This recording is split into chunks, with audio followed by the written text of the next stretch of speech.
Sir sound வரல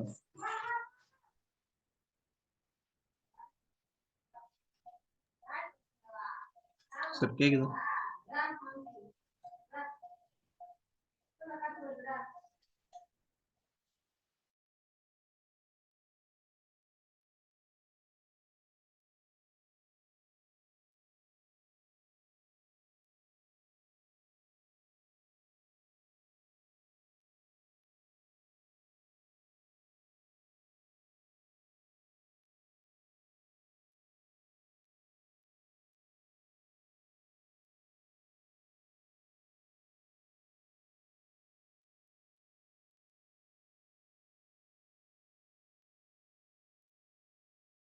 additional domain RODC.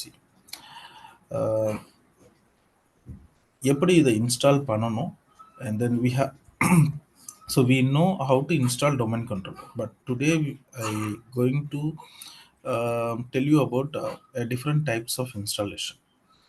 Okay, so a domain can be installed through PowerShell script, and that script can be developed by administrator or the system can develop the script. So ரெண்டு விதமான concept இருக்கு. So domain installation வந்து not only you can install through the console server manager console வழியாக install பண்ணாமல் ஆல்டர்னேட்டிவாக எப்படி install பண்ண முடியும், script வழியாக எப்படி இன்ஸ்டால் பண்ண முடியும். அண்ட் ஸ்கிரிப்ட் வழியாக மட்டும் இல்லாமல் you know that without contacting a root domain controller, how can we install the new domain controller in a forest? So last class நம்ம என்ன பார்த்தோம் அப்படின்னா, so we have been seen about the types of domain controller. rootனா என்ன, அவர் எப்படி install பண்ணணும், சைல்ட்னா என்ன, அவர் எப்படி install பண்ணணும், அண்ட் ட்ரீனா என்ன. ஸோ இவங்க 3 பேர் என்ன பர்பஸ்க்காக நம்ம யூஸ் பண்ணுறோம், எதுக்காக நம்ம எப்படி இன்ஸ்டால் பண்ண முடியும், and when did the situation we can start using the 3 new domain controller RDC, CDC and TDC. இப்போ இந்த பேக்கப் டொமைன் கண்ட்ரோலர்னா என்னன்றதை நம்ம தெளிவாக புரிஞ்சுக்கணும். ஏன்னா இந்த பேக்கப் டொமைன்ன்றது it's not a new domain, நல்லா புரிஞ்சுக்கணும். இது வந்து நியூ டொமைன் கிடையாது. இப்போ ஒரு குளோனிங், ஒரு பர்சனை க்ளோன் பண்ணால் எப்படி இருக்கும்? ஓகே, ஸோ நம்ம படத்துலலாம் பார்த்துருப்போம். ஸோ மேபி ஹாலிவுட் மூவிஸ்லாம் பார்த்துருப்போம். ஒரு பர்சனை நம்ம க்ளோன் பண்ணும்போது எப்படி இருக்குன்னா, ஒரு டீம்ஸ் மாதிரி ஆக்ட் ஆவாங்க. ஓகே, அவர் என்ன பண்ணுறாரோ அதை அப்படியே இவரும் பண்ணுவார். ஓகே, ஸோ அதில் எந்த ஒரு மாற்றமும், அவர் என்ன ட்ரெஸ்ஸிங் பண்ணுறாரோ அதே மாதிரி இவரும் ட்ரெஸ் பண்ணுவார். அந்த ஒரு கோஇன்சிடன்ஸ் இருக்கும். ஸோ நம்ம தனுஷ் மூவிலாம் பார்த்துருப்போம். எனக்கு அந்த மூவி பேர் நான் பண்ணல, டபுள் ஆக்ஷன் இப்போ ரீசெண்டாக வந்ததுப்பா. ஸோ அதில் பார்த்தீங்கன்னா ஒரு கோஇன்சிடன்ஸ். அந்த மாதிரி ஒரு டொமைன் நீங்கள் இன்ஸ்டால் பண்ணுறீங்கன்னா அந்த டொமைனுக்கு ஒரு பேக்கப் வேணும்னு நீங்கள் முடிவு பண்ணிட்டீங்க அப்படின்னா, you should not go and take a backup of the domain. நீங்கள் பேக்கப் சாஃப்ட்வேர் யூஸ் பண்ணி பேக்கப் எடுக்கணும்னு அவசியமே கிடையாது. ஆக்டிவ் டைரக்டரியை பொறுத்த வரைக்கும் பேக்கப் எடுக்கணும்னு அவசியம் இல்லை. But still in real time they will start taking a backup. Most of the organization அவங்களோட ஆக்டிவ் டைரக்டரி சர்வர் எதில் ரன் பண்ணுவாங்கன்னா விஎம் மிஷினில் தான் ரன் பண்ணி வச்சுருப்பாங்க. ஸோ பிஃபோர் விஎம் கான்செப்ட் வரும்போது maybe they are using in physical box. But VM concept வந்ததுக்கப்புறமா நீ எந்த ஆர்கனைசேஷன் வேணால் எடுத்துங்க, ஒரு ஆக்டிவ் டைரக்டரி சர்வர் எதில் ரன் ஆகுதுன்னு கேட்டால் அது விஎம்ல தான் ரன் ஆகும். ஈவன் கிளவுடில் மூவ் பண்ணால் கூட, கிளவுடில் ஏடபிள்யூஎஸ் ஆர் அஷூர் கிளவுடில் அவங்க வந்து எல்லா சர்வரையும் மைக்ரேட் பண்ணிட்டாங்க சார் அப்படின்னாலும், அங்கேயும் பார்த்தீங்கன்னா உங்களுக்கு ஒரு ஹையன் சர்வரில் விஎம் போட்டு அதில் தான் வந்து ஆக்டிவ் டைரக்டரி ரன் பண்ணுவாங்க. ஸோ ஒய் பிகாஸ் ரியல் டைமில் ஆக்டிவ் டைரக்டரி பேக்கப் எடுக்கணும் அப்படின்னா நீங்கள் பேக்கப் டொமைன் கண்ட்ரோலர் இன்ஸ்டால் பண்ணணும். Then you can start taking a snapshot. VM snapshot மட்டும்தான் எடுப்பாங்க. ஸோ ஃபைல் சர்வர் பேக்கப் மாதிரி. So there are certain types of backups இருக்குது. So complete backup, full backup, incremental, daily, copy, differential backup. So இந்த மாதிரி types of backup யாருமே choose பண்ண மாட்டாங்க ஆக்டிவ் டைரக்டரியை பொறுத்த வரைக்கும். ஸோ கம்பல்சரி ஒரு பேக்கப் டொமைன் கண்ட்ரோலர் இருக்கும். அந்த பேக்கப் டொமைன் கண்ட்ரோலரில் 2 டைப்ஸ் இருக்குது, ஏடிசி அண்ட் ஆர்ஓடிசி. இப்போ இந்த 2 பேரும் என்ன பர்பஸ்க்காக யூஸ் பண்ணுறோம் அது முதல்ல நம்ம தெரிஞ்சுக்கணும். அண்ட் லேட்டர் தட் இவங்க 2 பேரை எந்த மாதிரி சினாரியோவில் டிப்ளாய் பண்ணலாம், அடிஷ்னல் டொமைன் கண்ட்ரோலர் எங்கே நம்ம இன்ஸ்டால் பண்ணணும், ஆர்ஓடிசி எங்கே நம்ம இன்ஸ்டால் பண்ணலாம், அண்ட் ஸ்டில் ஆர்ஓடிசி யூஸ் பண்ணுறாங்களா ரியல் டைமில் அப்படின்னு கேட்டால், the majority of organization they are not ready to use RODC. Okay, இந்த ஆர்ஓடிசி கான்செப்ட் வந்து எப்போ ரொம்ப பிரபலமாக இருந்தது அப்படின்னா 20 ஒரு சவர் 20,000 அண்ட் 23 இன்ட்ரொடியூஸ் பண்ணும்போதில் இந்த ஆர்ஓடிசி ரொம்ப பிரபலமாக இருந்தது. பிகாஸ் யூனோ பிஃபோர் 20 இயர்ஸ் பேக் அப்போ பார்க்கும்போது ஸ்டோரேஜ், செக்யூரிட்டி அண்ட் நெட்ஒர்க் இது மூணுமே பார்த்தீங்கன்னா ரொம்ப லேகிங்காக இருந்தது. ரியல் டைம் வேர்ல்டில் ஸ்டோரேஜுக்கு நிறைய காஸ்ட் ஸ்பெண்ட் பண்ணுற மாதிரி இருந்தது. ஸோ நவடேஸ் ஒரு சின்ன ஒரு சிப்பில் வந்து மோர் than 1 GB 1 TB data store பண்ணுற மாதிரி அந்த டைம் அப்போது அந்த அளவுக்கு டெக்னாலஜி இல்லை. நான் சொல்கிறது ஒரு 20 இயர்ஸ் பேக். அதே மாதிரி நெட்ஒர்க், ஸோ இப்போ இருக்கிற மாதிரி 5G டெக்னாலஜி மாதிரி அப்போ கிடையாது. 2G அப்போ வரல ஆக்சுவலாக. ஸோ அப்போ பார்த்தீங்கன்னா வந்து ஹைலி பெய்டு நெட்ஒர்க் பேண்ட்வித் தான் அதிகமாக இருந்தது. ஸோ லீஸ் லைன் கனெக்ஷன்லாம் ஹெவி பேமெண்ட் கொடுக்கணும் ஐஎஸ்பிக்கு. ஸோ அதனால் நெட்ஒர்க்லேயும் பார்த்தீங்கன்னா அதிகமாக ஸ்பெண்ட் பண்ண முடியல ஆர்கனைசேஷன்னால. And security, when it comes to security at that moment செக்யூரிட்டிலாம் பார்த்தீங்கன்னா அந்த அளவுக்குலாம் கிடையாது. லைக் நவடேஸ் வந்து இப்போ பார்த்தீங்கன்னா every single layer OSI layers we use to have a security. But 20 years back நான் சொல்லும் போது அந்த மாதிரி லேயர் பேஸ்டு செக்யூரிட்டி அப்ளிகேஷன் யாருமே டெவலப் பண்ணலை. ஈவன் செக் பாயிண்ட் ஃபயர்வாலையும் பார்த்தீங்கன்னா we have around version 60 or something. Nowadays version வந்து அபோவ் 75 R75க்கு மேலே போயிடுச்சு. அதுக்கு முன்னாடி பார்த்தீங்கன்னா செக்யூரிட்டிலையும் வந்து we are lake. Okay, so 82 security sir. Storage Sir. 82 is the recent வெர்ஷனா? Yes sir. Okay okay. Maybe நான் R75ல நான் படிக்கும்போது R75 இருந்தது. அதனால தான் R75க்கு மேலே நான் இன்க்ரீஸ் ஆகிருக்கேன்னு தெரியல. அண்ட் இப்போ இருக்கிற மாதிரி நிறைய வெண்டர் பார்த்தீங்கன்னா இன்னும் பேலோ ஆல்டோலாம் நல்ல இப்போ பூம் ஆகிட்டு வருது. Version 11 கொண்டு வந்துட்டாங்க. அண்ட் செக் பாயிண்ட் ஃபயர்வால் அப்போ வந்து டாப்பில் செக் பாயிண்ட் ஃபயர்வால் இருந்தது. பட் நவ் வந்து நிறைய பேர் வந்து இப்போ க்ளவுட் பேஸ்டு செக்யூரிட்டி யூஸ் பண்ணவும் ஆரம்பிச்சிட்டாங்க. சொல்லுப்பா, கேட்குது. க்ளவுட் பேஸ்ட் செக்யூரிட்டிக்கும் மற்ற ஃபயர்வாலுக்கும் இண்டஸ்ட்ரியில் வித்தியாசம் இருக்காது? ஒன்றும் பெருசாக இல்லைப்பா. அப்ளைன்ஸுக்கு பதில் இப்போ என்ன பண்ணிட்டாங்கன்னா, இப்போது for example Cisco N point security இருக்குது. அப்ளைன்ஸும் இதுக்கு முன்னாடி அப்ளைன்ஸ் இருந்தது. அப்ளைன்ஸ் மீன்ஸ் வந்து ஒரு டிவைஸ் நீங்கள் பர்ச்சேஸ் பண்ணணும், ரவுட்டர் மாதிரி. அந்த டிவைஸில் இன்பில்டு சாஃப்ட்வேர்ஸ் எல்லாமே அவங்க டெவலப் பண்ணி வச்சுருப்பாங்க. அதை நம்ம ரேக்கில் ஃபிட் பண்ணிவிட்டு டேட்டா சென்டர் ரேக்கில் we will be taking a connection through the appliance. But இப்போ வந்து எல்லாமே க்ளவுடுக்கு மூவ் ஆனதுனால இப்போ க்ளவுடில் இருக்கிற இன்ஸ்டன்ஸஸ், க்ளவுடில் இருக்க சர்வர் அப்ளிகேஷன் எல்லாத்துக்குமே செக்யூரிட்டி வேணுன்றதுனால இப்போ சிஸ்கோ என்ன பண்ணிட்டான்னா க்ளவுட்லேயே அவனுடைய செக்யூரிட்டியை ப்ளேஸ் பண்ணியிருக்கான். ஸோ தட் வந்து நீங்கள் through cloud to cloud security நீங்கள் எனேபிள் பண்ணிக்கலாம். ஸோ உங்களுடைய ஆர்கனைசேஷன் க்ளவுடில் இருந்து சிஸ்கோவுடைய ஆர்கனைசேஷன் க்ளவுடுக்கு நீங்கள் டிராஃபிக் மூவ் பண்ணி, so through the Cisco organisation security you can move the traffic to external. So அந்த மாதிரி கொண்டு வந்துட்டாங்க. ஸோ எப்படி ஆன் ப்ரிமிஸில் இருந்ததோ அது அப்படியே க்ளவுடுக்கு மூவ் ஆகிடுச்சு. So nothing have been change. So இப்போ செக்யூரிட்டி அண்ட் நெட்ஒர்க், ஸ்டோரேஜ் இதெல்லாம் பார்க்கும்போது வந்து ஒரு சின்ன ஆர்கனைசேஷன், ஸ்டார்ட் அப் ஆர்கனைசேஷன்லால் கூட ஒரு 25 TB ஸ்டோரேஜை பர்ச்சேஸ் பண்ண முடியுமான்னு கேட்டால் ஈஸியாக பர்ச்சேஸ் பண்ணலாம். So it won't be a cost more than their business profit. So அதனால் I am trying to talk about the RODC. இந்த RODCன்ற கான்செப்ட் கொண்டு வந்தது அந்த 20 இயர்ஸ் பேக் இருந்த சுச்சுவேஷனுக்கு ஏற்ற மாதிரி மைக்ரோசாஃப்ட் டெவலப் பண்ணியிருந்தாங்க. பட் ஸ்டில் மைக்ரோசாஃப்ட் அந்த type of domain controller current version 7.22 வரைக்கும் அவங்க கண்டினியூ பண்ணிகிட்டே இருக்காங்க. Because they are not ready to leave their product design. So அந்த டைப் ஆஃப் டொமைன் கண்ட்ரோலர் நீங்கள் யூஸ் பண்ணுறீங்களோ இல்லையோ, but still they continued. But very interesting. So RODC வந்து ஒரு சில சுச்சுவேஷனில் நம்ம அதை டிப்ளை பண்ணி தான் ஆகணும். ரொம்ப இன்ட்ரெஸ்டிங்காக இருக்கும் compared to the additional domain controller. But இப்போ நீங்கள் என்ன புரிஞ்சுக்கணும்னா, இந்த 2 டைப் ஆஃப் டொமைன் கண்ட்ரோலரும் க்ளோனிங் தான். ஒரு பேக்கப் டொமைன் கண்ட்ரோலர், அவ்வளோதான். யாருக்கு பேக்கப்பாக இருக்க போகிறாரு? இந்த ஸ்டாப்பில் இருக்க அந்த 3 டொமைன் கண்ட்ரோலர் இருக்காங்கல்ல, RDC, CDC, TDC, இவங்க 3 பேருக்கு நீங்கள் பேக்கப்பாக இன்ஸ்டால் பண்ணலாம். ஸோ ரூட் டொமைனுக்கு நீங்கள் பேக்கப்பாக அடிஷ்னல் டொமைன் இன்ஸ்டால் பண்ணலாம், இல்லை RODC இன்ஸ்டால் பண்ணலாம். சைல்டு டொமைனுக்கு பேக்கப்பாக additional domain or RODC install பண்ண முடியும். அண்ட் ட்ரீ டொமைனுக்கு பேக்கப்பாக you can install additional domain or RODC. So there is no kind of restriction. நல்லா புரிஞ்சுங்க, இந்த பேக்கப் டொமைன் கண்ட்ரோலர் வந்து ரூட்டுக்கு மட்டும்தான் சார் இன்ஸ்டால் பண்ணணும், இது வந்து சைல்டு கிடையாது, ட்ரீ கிடையாது. நிறைய பேர் இந்த கன்ஃபியூஷனில் இருப்பீங்க. So it is not like that. You can deploy any new domain controller. New domain கண்ட்ரோலர்னா on the top of 3 domain controller. Backup domain controller, you can deploy this backup domain controller for any new domain controller, RDC, CDC or TDC. So இது உங்களுக்கு தெளிவாக இருக்கணும். ஃப்யூச்சரில் வந்து நீங்கள் ஒரு backup domain deploy பண்ணணும் அப்படின்னா, so you should not be confused. So இது வந்து நம்ம ரூட்டுக்கு மட்டும்தான் இன்ஸ்டால் பண்ணுமா, இல்லை சைல்டுக்கு இன்ஸ்டால் பண்ண முடியுமா, ட்ரீக்கு இன்ஸ்டால் பண்ண முடியுமா? ஸோ அந்த மாதிரி எதுவும் கிடையாது. நியூ டொமைன் கண்ட்ரோலர் யாராக இருந்தாலும் அவருக்கு நீங்கள் பேக்கப் டிப்ளாய் பண்ணலாம். ஸோ இது வந்து நீங்கள் புரிஞ்சுக்கணும். நெக்ஸ்ட் வந்து how many backup you can develop.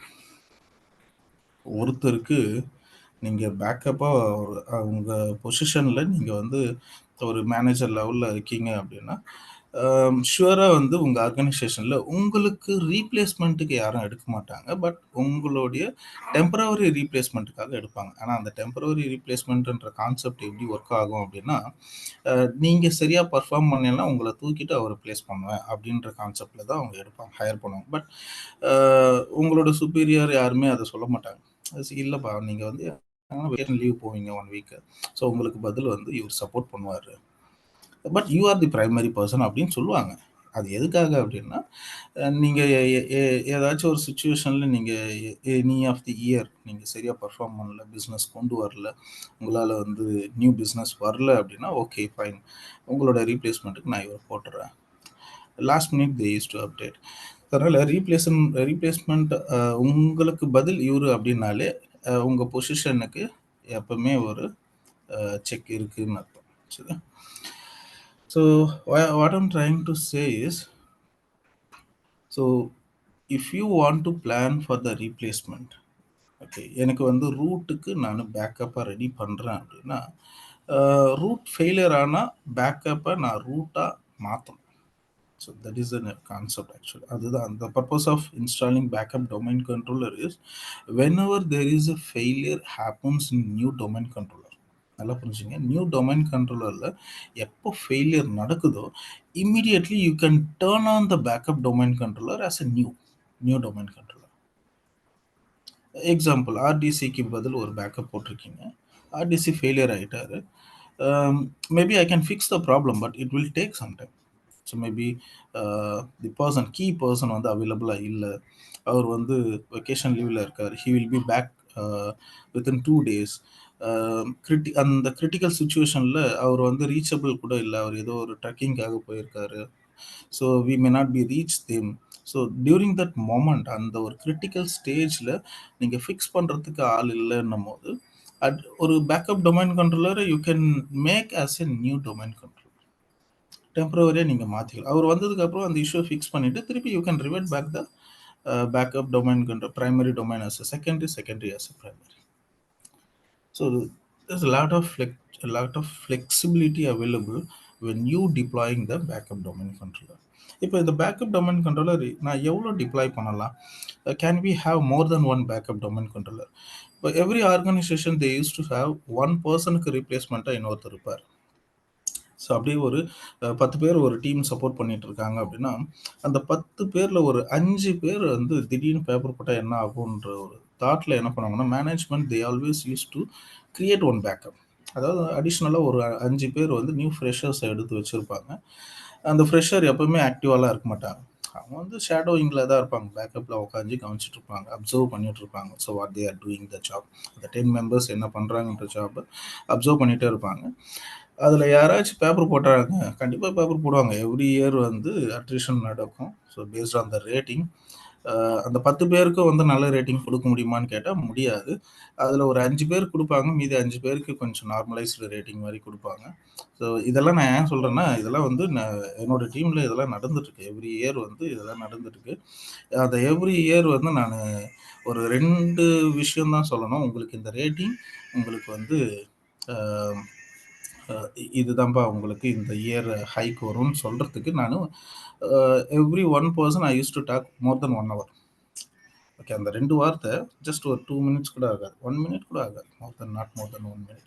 But அதை அவங்களுக்கு தெளிவாக புரிய வைக்கணும். நீங்கள் என்ன பண்ணீங்க, என்ன அச்சீவ் பண்ணீங்க, உங்களுடைய கோல் என்ன, வாட் யூ ஹேவ் டன், அதுக்கு என்ன ரேட்டிங்கு, தென் அதுக்கு என்ன ஹைக்குன்றதை அவங்களுக்கு தெளிவாக புரிய வைக்கணும்னா வந்து மோர் தென் 1 hour மேலே ஆகும்.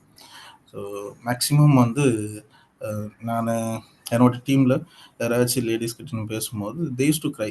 அந்த ஃபஸ்ட்டு 5 மினிட்ஸ்லேயே அவங்க அழுவ ஆரம்பிச்சிடுவாங்க. இப்போ இன்னும் ஒரு 50 மினிட்ஸ் இருக்குது, 55 மினிட்ஸ் இருக்குது, ஸ்டார்டிங்லேயே அழுக ஆரம்பிச்சிடுவாங்க. So they may not be accept.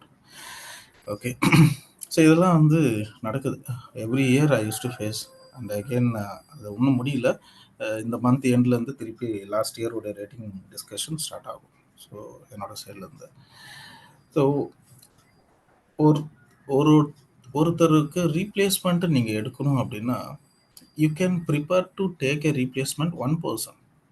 Okay, ஒரு 10 பேர் டீமில் ஒரு 5 பேர் நீங்கள் பேக்கப் வச்சுருக்கலாம். ஆஃப் தி 50% பேக்கப் ரெடி பண்ணி வச்சுருக்கலாம். அந்த 10 பேரில் எப்போல்லாம் வந்து பேப்பர் போடுறாங்களோ you can convert that person. அந்த பேக்கப்பாக இருக்காங்களே 5 பேர், அவங்கள வந்து ரெடி பண்ணி நீங்கள் you can take for the support.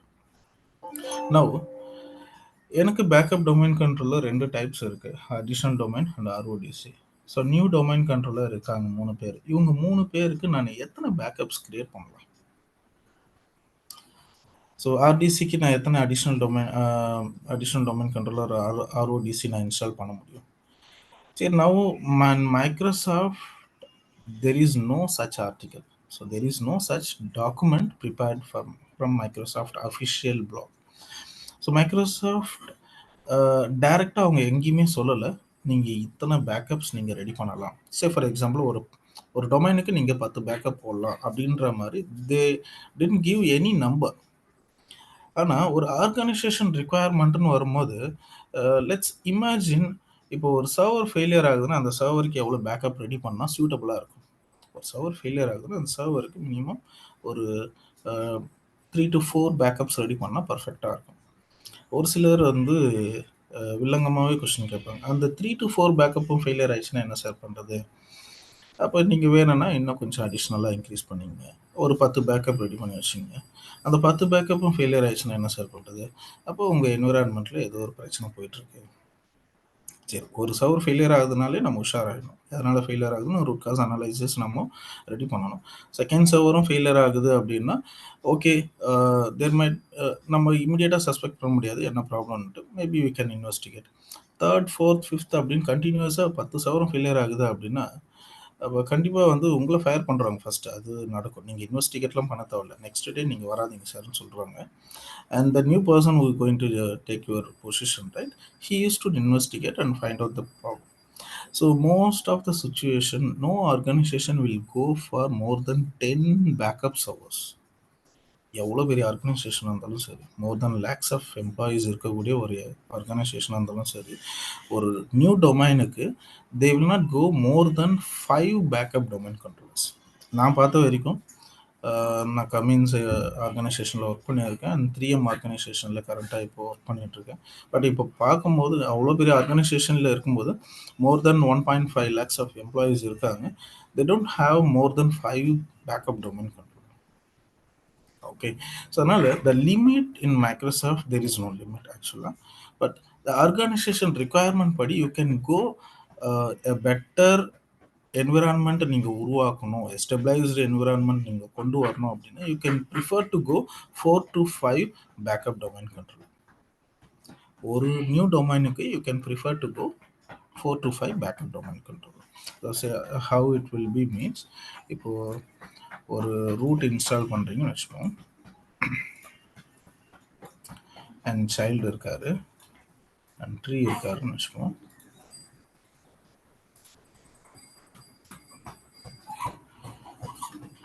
So நீங்கள் பேக்கப் டொமைன் கண்ட்ரோலர் இன்ஸ்டால் பண்ணும்போது you can prefer to choose the backup. ஒரு 4 பேக்கப் நீங்கள் ரெடி பண்ணிக்கலாம்.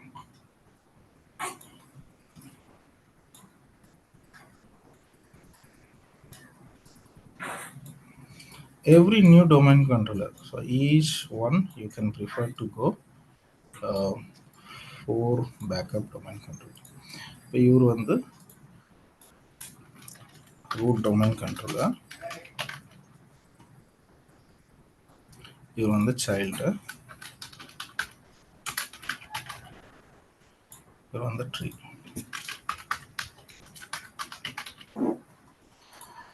ஸோ இது வந்து backup domain controller. You can prefer to choose ADC 1 ADC2, and here you can prefer RODC1 if you want RODC. ஏன்னா நம்மளுக்கு ரெண்டு விதமான பேக்கப் டொமைன் கண்ட்ரோல் இருக்குனால நான் மிக்சடாக நான் போட்டுக்கிறேன். பட் ஆர்கனைசேஷன் ரிக்குவயர்மெண்ட் படி ஆர்ஓடிசி வேணும்னா தே கேன் சூஸ் ஆர்ஓடிசி. ஏன்னா இந்த ஆர்ஓடிசின்றது ஒரு ஸ்பெஷலைஸ்டு என்விரான்மெண்ட்டாக மட்டும் இருந்தால் மட்டும்தான் they will start using it. Specific restricted பிளேஸில் மட்டும்தான் இந்த ஆர்ஓடிசியை நம்ம யூஸ் பண்ணணும்.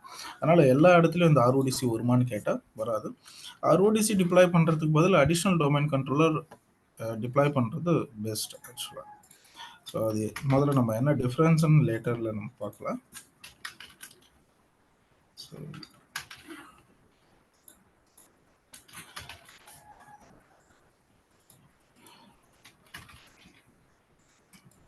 So for each new domain controller, we used to have 4 backup domain controllers.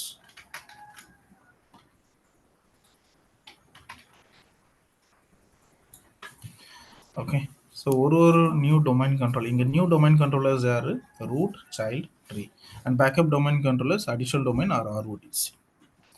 Okay, so இவங்க எல்லாருமே வந்து backup ஒரு mirrored காப்பியா ரன் ஆயிட்டே இருக்கும். இந்த மிரர்டு காப்பி எப்படி ஒர்க் ஆகும் சார் அப்படின்னா, இப்போது எக்ஸாம்பிள் ஒரு யூசர் இங்கே இருக்காருன்னு வச்சுக்கோ, அந்த யூசருக்கு நீங்கள் புதுசாக க்ரியேட் பண்ணாலும் சரி, இல்லை அந்த யூசருடைய ஹேட்ரிபியூட் ஏதாச்சும் சேஞ்ச் பண்ணுறீங்க, ஹேட்ரிபியூட் இந்த சென்ஸ் அவருக்கு பாஸ்வேர்ட் சேஞ்ச் பண்ணுறீங்க, டிஸ்பிளே நேம் சேஞ்ச் பண்ணுறீங்க, அட்ரஸ் சேஞ்ச் பண்ணுறீங்க, ஃபோன் நம்பர் அப்டேட் பண்ணுறீங்க, any thing going to be modified in an existing object, அதாவது ஏற்கனவே இருக்கக்கூடிய இன்ஃபர்மேஷனில் எந்த ஒரு நியூ சேஞ்சஸ் நடந்தாலும் அந்த சேஞ்சஸ் இம்மிடியேட்டாக யாருக்கு ரெப்ளிகேட் ஆகும் அப்படின்னா, இந்த ரூட்டை நம்பி இருக்கிற இந்த பேக்கப் இருக்காங்கல்ல, இவங்க எல்லாருக்குமே இன்ஃபர்மேஷன் பாஸ் ஆகும். அதை யார் ரெப்ளிகேட் பண்ணணும்? ரூட். எந்த டொமைன் கண்ட்ரோல், எந்த நியூ டொமைன் கண்ட்ரோலரில் சேஞ்சஸ் நடக்குதோ that new domain controller is responsible of triggering the replication to the backup domain controller. புரியுதா? ஏன்னா என்னை நம்பி இருக்கிற பேக்கப்ஸ்க்கு நான் என்ன பண்ணணும், என்கிட்ட எந்த ஒரு சேஞ்சஸ் நடந்தாலும் நான் இம்மீடியட்டாக அவர்கிட்ட நான் அப்டேட் கொடுக்கணும். அப்போ அந்த ரெப்ளிகேஷன் கண்டினியூஸாக நடக்குமான்னு கேட்டால் கண்டினியூஸாக நடக்கும். Every 5 seconds once the replication will happens between the root domain controller, new domain controller and backup domain controller. இதை நீங்கள் நோட் பண்ணிக்கோங்க. Every 5 seconds by default நீங்கள் ஆக்டிவ் டைரக்டரி டோபாலஜி டிசைன் பண்ணாத வரைக்கும், கஸ்டமைஸ் பண்ணாத வரைக்கும், டிஃபால்ட் மைக்ரோசாஃப்டோடைய டிஃபால்ட் டோபாலஜி நீங்கள் use பண்ணுறீங்க அப்படின்னா சைட் டோபாலஜி, இப்போ every 5 seconds once the replication will be triggered from the new domain controller to backup domain controller. அப்போ ஒரு சின்ன சேஞ்சஸ் நீங்கள் பண்ணுறீங்க, பாஸ்வேர்ட் ரீசெட் பண்ணுறீங்க, ரூட் டொமைனில் இருக்க ஒரு யூசருக்கு பாஸ்வேர்ட் ரீசெட் பண்ணுறீங்க அப்படின்னா இம்மிடியேட்டாக அது அடிஷ்னல் டொமைன் 1, 2, RODC1, RODC2 இவங்க 4 பேருக்குமே ரெப்ளிகேட் ஆகும்.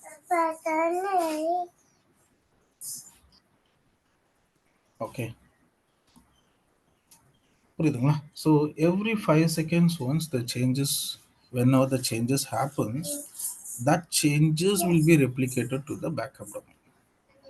அப்போ என்னோட backup domain up to date எப்பவுமே இருக்குமா? அப் டு டேட் எப்பவுமே இருக்கும். ஸோ இதை நான் உங்களுக்கு சைட் டோபாலஜி கான்செப்ட் வரும்போது நான் உங்களுக்கு சொல்கிறேன். How can we verify the active directory? That means the backup domain controller is having up to date information. இதை எப்படி வெரிஃபை பண்ணணும்? டெய்லி ஹெல்த் செக்கிங்கில் this is very important. You know, active directory அட்மினிஸ்ட்ரேட்டர்ன்றது not only handling the day to day activities. இந்த health செக்கிங்கில் வரும்போது everyday நீங்கள் login பண்ணும்போது உங்கள் ஆக்டிவ் டைரக்டரியில் இருக்கிற எல்லா சர்வர்ஸும் ரெப்ளிகேஷன் ப்ராப்பராக நடந்திருக்கா, ஏதாச்சும் பெண்டிங் ரெப்ளிகேஷன் இருக்கா, அப்படி இருந்ததுன்னா எதனால் அது பெண்டிங்கில் இருக்குது அப்படின்னு நீங்கள் இன்வெஸ்டிகேட் பண்ணணும்.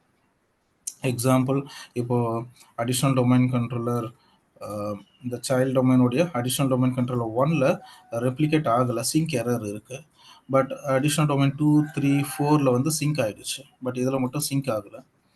So when there is a problem happens in child domain controller, child டொமைனில் ப்ராப்ளம் நடக்குது அப்படின்னா நீங்கள் மேனுவலாக ஏதாச்சும் ஒரு பேக்கப் டொமைனை நீங்கள் சைல்ட் டொமைன் ப்ரைமரியாக மாற்றணும். அப்படி ப்ரைமரியாக நீங்கள் மாற்றுறதுக்கு முன்னாடி you should have to ensure நீங்க சூஸ் பண்ற பேக்கப் டொமைன் கண்ட்ரோலர் கிட்ட அப் டு டேட் இன்ஃபர்மேஷன் இருக்கா, இதை நீங்க வெரிஃபை பண்ணிட்டு தான் தென் you can convert as a primary.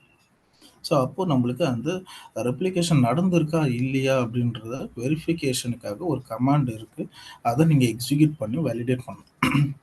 So இது நீங்கள் டெய்லி நீங்கள் இந்த கமாண்ட் யூஸ் பண்ணி நீங்கள் செக் பண்ணிகிட்டே இருக்கணும், எல்லா பேக்கப் டொமைனும் ப்ராப்பராக ரெப்ளிகேட் ஆகிட்டே இருக்கா. ஓகே, ஸோ இது எல்லாமே டெய்லி ஹெல்த் செக்கில் வரும். நான் உங்களுக்கு அந்த சைட் டோபாலஜி வரும்போது I will show you how to verify the replication happens or not. If there is a sync error, ஏதாச்சும் சிங்க் எரர் இருந்ததுன்னா அது எப்படி நம்ம ஃபிக்ஸ் பண்ணலாம். ஸோ ட்ரபிள் ஷூட்டிங்கும் நம்ம பார்ப்போம். சரியா? Okay, so now at this சொல்லுப்பா. ஒரு டொமைனுக்கு 2 பிரைமரி டொமைன் கண்ட்ரோலரும் இருக்கலாமா சார்? ஒரு புதுசாக செஞ்சுட்டு அப்படி இருக்க முடியாது. அப்படி இருந்தால் பிரச்சனை ஆயிடுமே.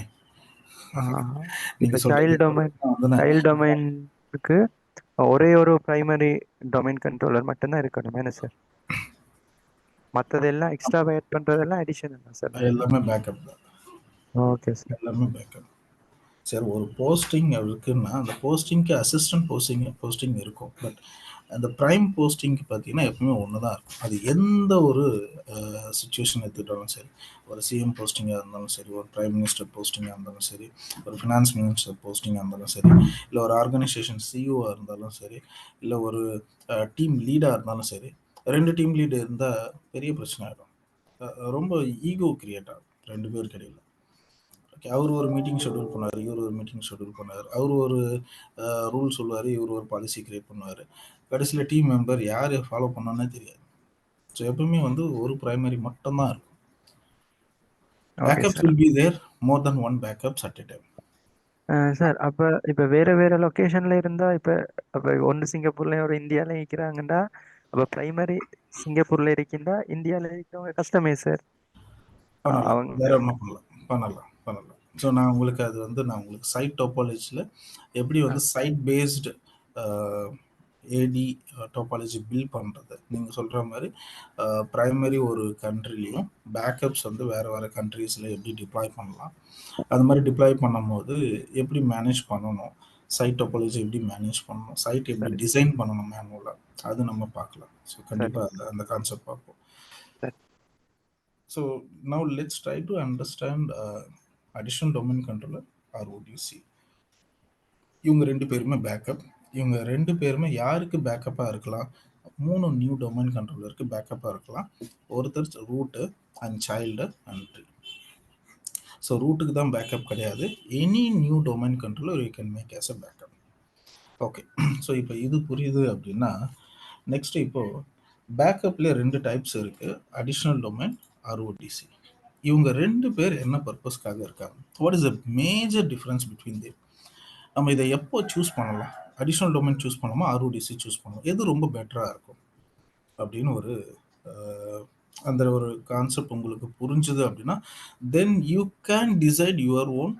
ஓகே, அடிஷ்னல் டொமைன் நம்ம போடலாம்ப்பா, நம்மளோட ஆர்கனைசேஷன் ரிக்குவயர்மெண்ட் எப்படி இருக்குது, ஓகே நம்ம ஆர்கனைசேஷன் ரிக்குவயர்மெண்ட்டுக்கு நம்ம RODC சூஸ் பண்ணலாம். You can decide your self. Okay, so இந்த டிஃப்ரென்சஸ் பார்க்கறதுக்கு முன்னாடி லெட் மீ ஷோ.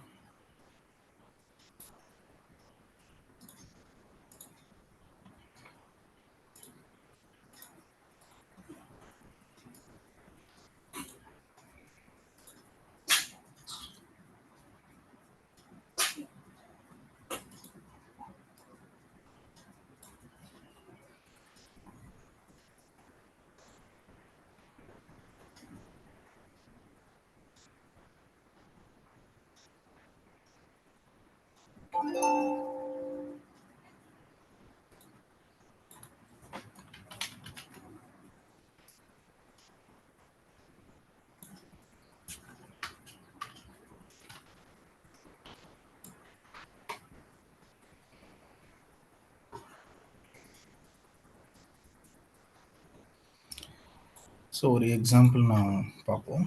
என்னென்னா ஸோ இது வந்து ஒரு கம்பெனி, ஒரு மேனுஃபேக்சர் கம்பெனின்னு வச்சுக்கோங்க.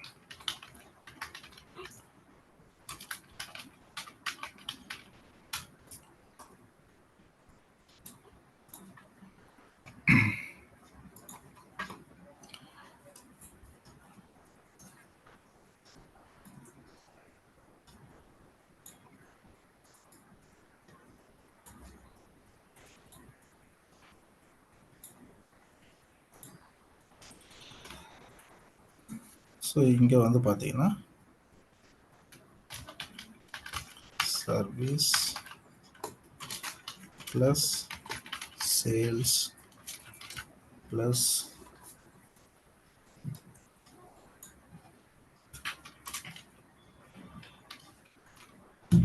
மேனுஃபேக்சர்.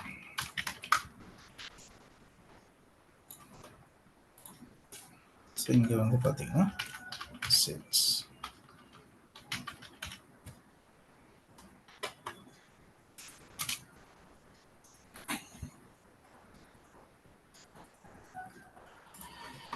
ஓகே, ஸோ என்கிட்ட வந்து மேனுஃபேக்சர் கம்பெனியாக இருக்குது. இன்னொரு லொக்கேஷனில் பார்த்தீங்கன்னா அந்த கம்பெனியோடைய ப்ராடக்ட், சர்வீஸ், சேல்ஸ், மேனுஃபேக்சர் மூணுமே இருக்குது. இன்னொரு லொக்கேஷனில் நான் என்ன பண்ணியிருக்கேன்னா வெறும் சேல்ஸ் மட்டும் நான் ப்ரிஃபர் பண்ணியிருக்கேன். இப்போது யூஸ்வலாக இந்த மேனுஃபேக்சர் கம்பெனி இருக்குல்ல, இந்த மேனுஃபேக்சர் கம்பெனியில் product will be created. So அந்த ப்ராடக்ட் வந்து இங்கே மூவ் ஆகுதுன்னு வச்சுக்கோங்க. ஸோ கிரியேட் ஆகிற ப்ராடக்ட் வந்து 2 லொக்கேஷனுக்கு மூவ் ஆகும். ஸோ சேல்ஸ் எங்கெங்கெல்லாம் இருக்கோ அங்கே மூவ் ஆகுது. இப்போது நம்மளுக்கு 2 லொக்கேஷனில் சேல்ஸ் இருக்குது. பட் அட்வான்டேஜ் என்ன அப்படின்னா இந்த லொக்கேஷனில், ஸோ லொக்கேஷன் ஏ, இது வந்து லொக்கேஷன் பின்னு வச்சுப்போம். இந்த லொக்கேஷன் ஏல we have service plus sales plus manufacture. So we have 3 additional activity. So 3 additional support from the company. But whereas B location la pathina we have only sales. Okay, but inga just imagine we have the customers around or 50k customers irukanga vechukkom. But here we have only 5k customers or 5000 customers irukanga. Okay, and here we have 50k customers. இப்போ எனக்கு சொல்லுங்கள், இந்த 2 லொக்கேஷனில் இருக்கிற number of கஸ்டமருக்கு ஏற்ற மாதிரி we can prefer to choose the support or நம்ம கண்ண முடியும்னு சேல்ஸை சூஸ் பண்ணலாமா? இப்போ எந்த இடத்துல service plus sales plus manufacture இருக்கணும்? பின்ற லொக்கேஷனில் இருந்ததுன்னா உங்களுடைய கஸ்டமர்ஸும் சாட்டிஸ்ஃபை ஆவாங்க, இன்னும் நியூ கஸ்டமர்ஸ் க்ரியேட் ஆகிட்டே இருப்பாங்க. பட் ஏ லொக்கேஷனில் 5k கஸ்டமர்ஸ் தான் இருக்காங்க, very less amount of customers. But உங்களால் வந்து கம்பெனியோடைய கேப்பபிலிட்டி பார்த்தீங்கன்னா ஏதாச்சும் ஒரு பிளேஸில் மட்டும்தான் சர்வீஸ் அண்ட் மேனுஃபேக்சர் அடிஷ்னலாக க்ரியேட் பண்ண முடியும். அது ஏ ஆர் பி. அப்போது ஏ ஆர் பின்னு இருக்கும்போது you should have to always think of how many customers located in A, how many customers located in B. So based on the number of customers you can create the business. அப்போது நான் பின்ற லொக்கேஷனில் மட்டும்தானே sales plus manufacture create பண்ணணும், service, sales, manufacture. ஏன்ற லொக்கேஷனில் sales மட்டும் இருந்தாலே ஓகே, ஃபைன். இன் ஃபியூச்சர் என்னோடய கம்பெனிக்கு க்ரோத் இருக்குது, எனக்கு நிறைய ஃபண்ட்ஸ் கிடைக்குது, ஷேர் மார்க்கெட்டில் நிறைய ஃபண்ட்ஸ் கிடைக்குது அப்படின்னா then I can move on to creating a new business in a location. அப்போது நீங்கள் எந்த லொக்கேஷனில் நீங்கள் சேல்ஸ், சர்வீஸ், மேனுஃபேக்சர் க்ரியேட் பண்ணால் பெட்டராக இருக்கும், எந்த லொக்கேஷனில் நீங்கள் வெறும் சேல்ஸ் மட்டும் போட்டால் பெட்டராக இருக்கும், paste on the customers, paste on the location. அந்த லொக்கேஷனில் உங்களோட பிஸ்னஸோடைய க்ரோத் எப்படி இருக்கோ அதுக்கேற்ற மாதிரி தான் you should have to grow up your company. கரெக்டா? புரியுதாப்பா? ஸோ இது புரியுதுங்களா? இந்த எக்ஸாம்பிள் உங்களுக்கு புரியுதுங்களா? ஸோ ஒரு பிரான்ச் நீங்கள் உருவாக்கணும் அப்படின்னாலே அந்த பிரான்ச்சில் நம்பர் ஆஃப் கஸ்டமர்ஸ், அந்த பிரான்ச் லொக்கேஷனில் ப்ரைம் லொக்கேஷன், அந்த லொக்கேஷனில் நம்ம ஒரு பிஸ்னஸ் க்ரியேட் பண்ணோம்னா easily we can capture the customers. அப்படின்னும் போது அந்த லொக்கேஷனில் தான் நீங்கள் என்ன பண்ணணும், அடிஷ்னல் பிஸ்னஸை க்ரியேட் பண்ணணும். ஸோ சர்வீஸ், சேல்ஸ், மேனுஃபேக்சர் இது எல்லாமே க்ரியேட் பண்ணணும். எந்த லொக்கேஷனில் டல்லாக போயிட்டுருக்கோ அந்த லொக்கேஷனில் ஜஸ்ட் சேல்ஸ் மட்டும் இருந்தால் போதும், service is not required. In future when the company is growing very well, profit நிறைய இருக்குது அப்படின்னா then you can go and create service plus manufacture. அப்போது நான் இது எல்லாமே நான் எங்கே சூஸ் பண்ணணும் அப்படின்னா I should have to choose from B லொக்கேஷனில் சூஸ் பண்ணணும்.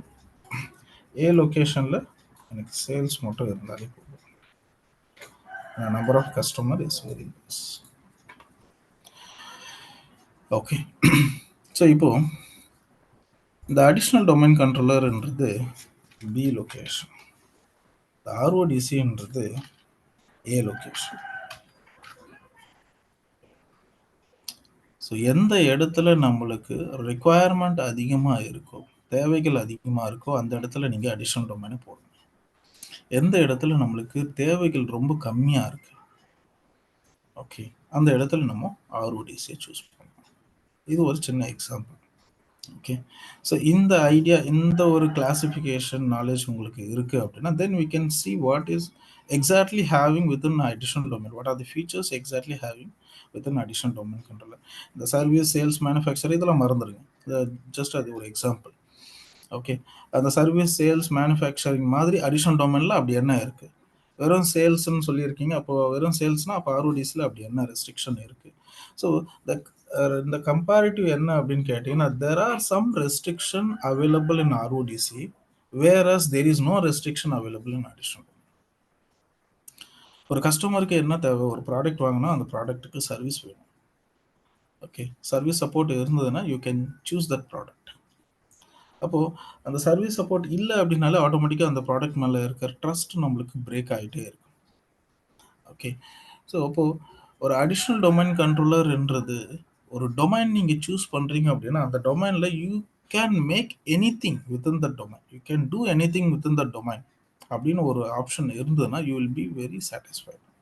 இல்லை சார், இந்த டொமைனில் நீங்கள் எதுவுமே பண்ண முடியாது, வி ஹாவ் த ரெஸ்ட்ரிக்ஷன், உங்களுக்கு ரீட் ஒன்லி மட்டும்தான் இருக்குது, நீங்கள் எதுவுமே உருவாக்க முடியாது, உருவாக்குனாலும் அதனால் ஒரு யூஸும் கிடையாது அப்படின்னு ஒரு ரெஸ்ட்ரிக்ஷன் கொண்டு வந்தால் எப்படி இருக்கும்? So you will be feeling like very unsatisfied. Okay, so now let me go to my diagram. இப்போ இங்கே ரூட் இருக்காரு, இங்கே ஆர்ஓடி அடிஷனல் டொமைன் ஆர்ஓடிசி இருக்காரு. இப்போ இந்த 3 டைப் ஆஃப் டொமைன் கண்ட்ரோலரில் first you should have to understand replication. நான் restriction நான் சொன்னேன்ல, அந்த ரெஸ்ட்ரிக்ஷனில் ஃபர்ஸ்ட் இருக்கிறது என்னன்னா replication. So what are the restrictions available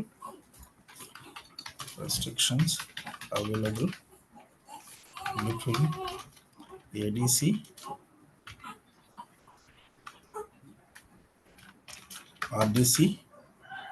RDC வேணா நியூ டொமைன் போட்டுக்கிறேன். ஏன்னா ஆர்டிசின்னு மென்ஷன் பண்ணோன்னா ரூட்டுக்கு மட்டும் தானா அப்படின்னு ஒரு கொஸ்டின் வரும். நியூ டொமைன் அப்படின்னாலே அது சைல்ட் டொமைனாக இருக்கலாம், ட்ரீ டொமைனாக இருக்கலாம். And RODC. ஸோ ரெப்ளிகேஷனில் ADC, okay. So there are 2 types of replication.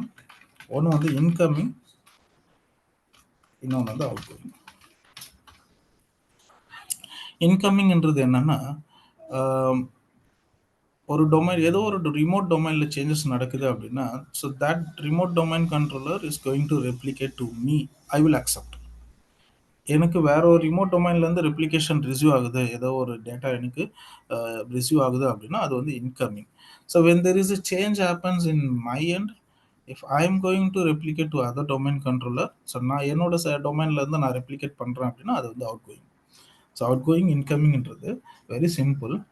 So இப்போது ஒரு சேஞ்சஸ் நடக்குது ரூட்டில், I am creating user called as Mohammed அப்படின்னு ஒரு யூசர் நான் கிரியேட் பண்ணுறேன். இந்த யூசர் நீங்கள் கிரியேட் பண்ணீங்க அப்படின்னா நம்மளுக்கு 2 பேக்கப் இருக்காரு, அடிஷனல் டொமைன் ஆர்ஓடிசி. இந்த 2 பேக்கப்புக்கும் நம்ம ரெப்ளிகேட் பண்ணணும், ரைட்? யார் ரெப்ளிகேட் பண்ணணும்? ரூட்டில் தான் நீங்கள் கிரியேட் பண்ணுறதுனால ரூட்டு தான் ரெப்ளிகேட் பண்ணணும். இப்போ இவர் ரெப்ளிகேட் பண்ணும்போது இவர் என்ன பண்ணுவார், அடிஷனல் டொமைனுக்கு ஒரு காப்பி கொடுப்பாரு, ஆர்ஓடிசிக்கு ஒரு காப்பி கொடுக்குறாரு. இந்த 2 காப்பியும் பார்த்தீங்கன்னா இது வந்து incoming replication for additional domain controller, incoming replication for RODC domain controller. So இவருக்கு வந்து இன்கமிங் ரெப்ளிகேஷன், இவருக்கும் இன்கமிங். இங்கே அவுட் கோயிங் யாருக்கு? ஆர்டிசி. ஆர்டிசிக்கு இது அவுட் கோயிங் ரெப்ளிகேஷனா? Because he is the one replicating to other domain. And additional domain controller, he is getting a replication from remote domain. Remote domain ல இருந்து replication receive பண்றோம்னா அது incoming direct. நம்ம வேற ஒருத்தருக்கு கொடுக்குறோம் அப்படின்னா அது அவுட் கோயிங். என்னப்பா? ரிப்பீட் பண்ணுங்க சார். சரியா புரியல. ஓகே, ஒரு யூசர் கிரியேட் பண்றீங்கப்பா. ஓகே,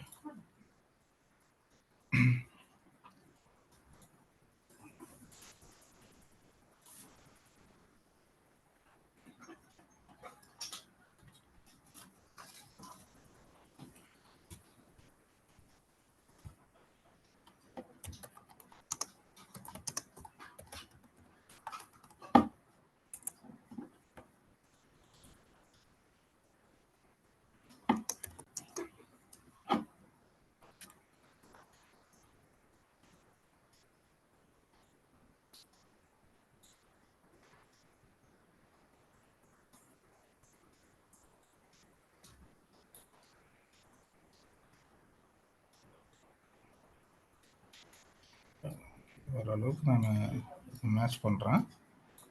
ஒரு 2 பேர் இருக்கா மாதிரி. ஓகே, ஸோ இப்போ இவருக்கு வந்து நீட் ஒரு 1000 rupees. Okay, he had 1000 rupees. இப்போ இங்க தேவை யாருக்கு அப்படின்னா, இவர் வந்து ஏ, இவர் வந்து பி. ஸோ பி என்ற பர்சனுக்கு ஒரு 1000 rupees தேவை, ஏ என்ற பர்சன் கிட்ட ஒரு 1000 rupees இருக்கு. ஸோ இவர் என்ன பண்றாரு, பி என்ற பர்சனுக்கு 1000 rupees கொடுக்குறாரு. And this guy is getting a money from B. So ஏவை பொறுத்த வரைக்கும் இஸ் கிவிங் எ மணி, பியை பொறுத்த வரைக்கும் receiving a money, getting a money from someone. Okay, அப்போ giving a money to someone, so this direction is always, you can say, outgoing. So getting money from someone, we can say incoming. So இதை தான் நம்ம என்ன சொல்லுவோம்னா, இவர் வந்து hold, அதாவது இவர் கடன் பட்டிருக்காரு இவருக்கு, and this guy is borrowed.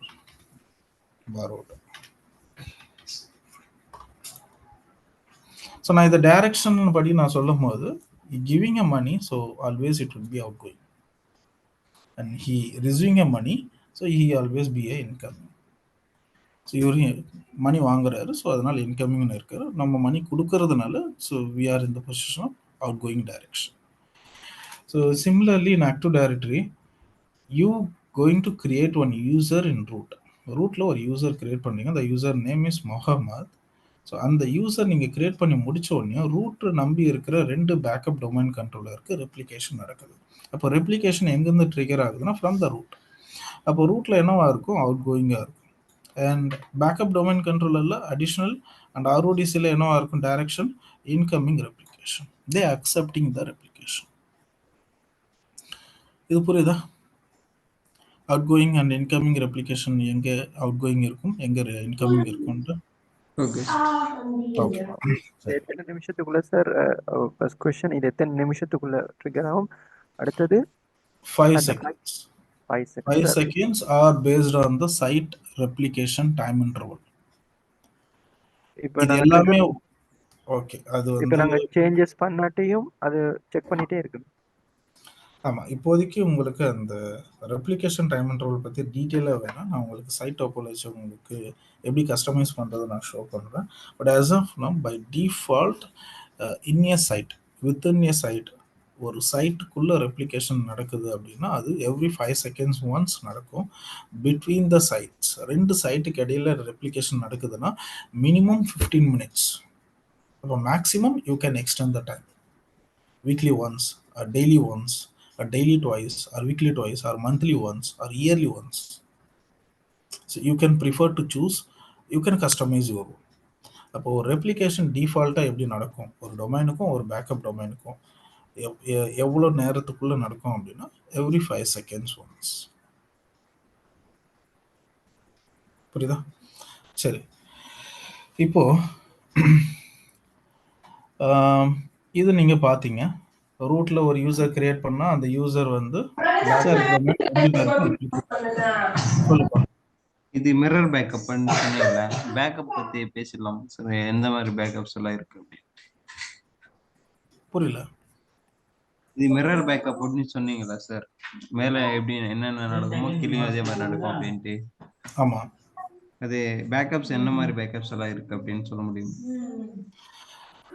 Types of பேக்கப்ஸ்ன்னு பார்த்தீங்கன்னா, பேக்கப் டொமைன் கண்ட்ரோலர் தான் நம்ம பார்க்குறோம். பேக்கப்ஸ் பத்தி நம்ம பார்க்கல. Types of backups. நம்ம டைப்ஸ் ஆஃப் பேக்கப்ஸ் பார்க்கணும்னா இன் செப்பரேட் கிளாஸ் நம்ம டைப்ஸ் ஆஃப் பேக்கப்ஸ் என்னன்றதை நம்ம பார்க்கலாம். இப்போதைக்கு வந்து பேக்கப் டொமைன் கண்ட்ரோலர் எப்படி ஆக்ட் ஆகுது, அது types of backup domain controller என்ன, அதோடைய பிஹேவியர் எப்படி இருக்கும்ன்றது மட்டும் தான் நம்ம அண்டர்ஸ்டாண்ட் பண்ணுறோம். உங்களுக்கு டைப்ஸ் ஆஃப் பேக்கப்னா அப்ளிகேஷன் பேக்கப் இருக்கு, டேட்டாபேஸ் பேக்கப் இருக்கு. ஸோ அப்போ அது வந்து உங்களுக்கு கம்ப்ளீட் விண்டோஸ் பேக்கப் சர்வீஸில் என்ன டைப்ஸ் ஆஃப் பேக்கப் சர்வீசஸ் இருக்கு.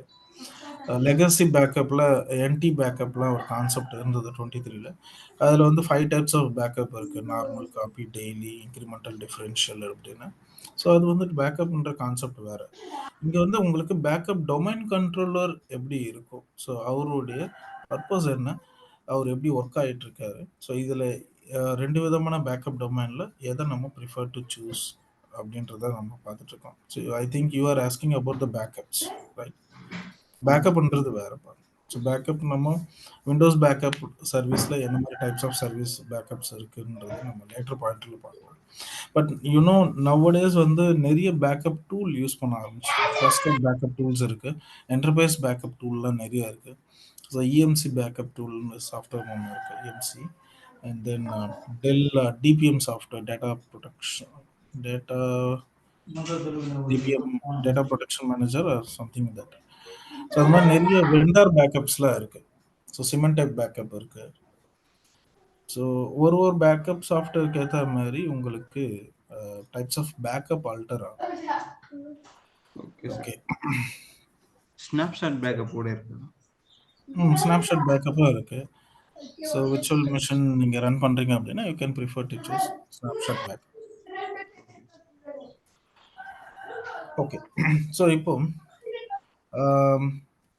ரூட்டில் சேஞ்சஸ் நடக்கும்போது ரூட்டில் அவுட் கோயிங்னு இருக்குது. And other domain controller R receiving the replication. So இவங்க 2 பேரும் receiver, ADC and RODC. So both domain controller receiving the replication from remote domain. Remote domain யாரு? root. Okay, சரி. இப்போ இந்த பேக்கப் டொமைன் கண்ட்ரோலர் இருக்காங்கல்ல, இந்த பேக்கப் டொமைன் கண்ட்ரோலரில் RODC இருக்காரா? RODCயில் ஒரு யூசர் நான் கிரியேட் பண்ணுறேன்னு வச்சுப்போம். அந்த யூசர் நேம் வந்து பிரசாத் அப்படின்னு நான் கிரியேட் பண்ணுறேன். ஓகே. ஸோ இப்போ சேஞ்சஸ் எங்கே நடக்குது? ஒரு backup domain controller, one of the type of backup domain controller. இப்போ இந்த டொமைன் கண்ட்ரோலர்லேருந்து ரெப்ளிகேஷன் ஸ்டார்ட் ஆகும், ரைட்டா? ஸோ இவர் என்ன பண்ணுறாரு, ரூட்டுக்கு ரெப்ளிகேட் பண்ணுறாரு, இவர் RODCக்கு ரெப்ளிகேட் பண்ணுவார். ஸோ அப்படி பண்ணும்போது இப்போ டைரக்ஷன் ஆஃப் ரெப்ளிகேஷன் எப்படி இருக்கும்? ADCயில் அவுட் கோயிங் அண்ட் ரூட்டில் இன்கமிங் அண்ட் RODCயில் இன்கமிங் தான் இருக்கும், ரைட்டா? ஸோ இதெல்லாமே நம்ம ப்ளூ கலரில் மாற்றிடலாமா, so that you may able to understand.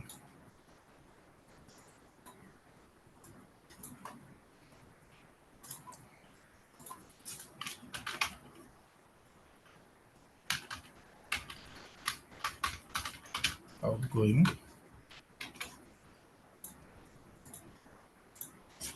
incoming, இங்கே incoming. ஸோ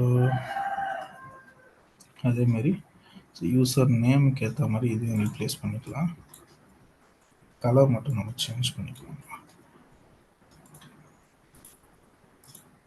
இங்கே வந்து outgoing,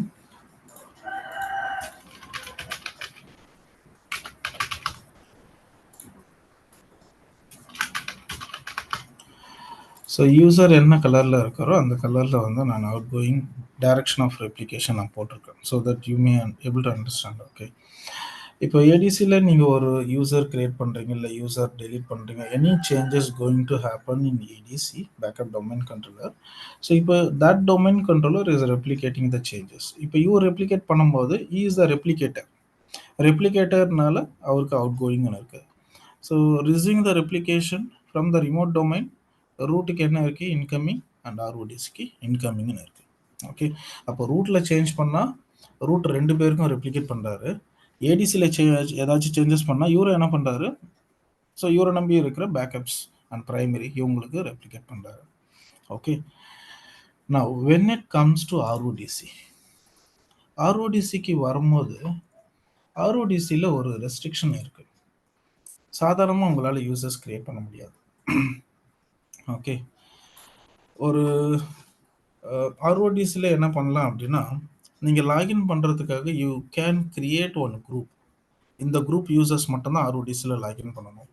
but additional domain controller and root it is not like that. Additional domain and ரூட்டில் நீங்கள் என்ன பண்ணலாம்னா, பை டிஃபால்ட் டொமைன் அட்மினிஸ்ட்ரேட்டராக நீங்கள் லாகின் பண்ணலாம். ஆர்ஓடிசியில் டொமைன் அட்மினிஸ்ட்ரேட்டராக நீங்கள் லாகின் பண்ணலாம்.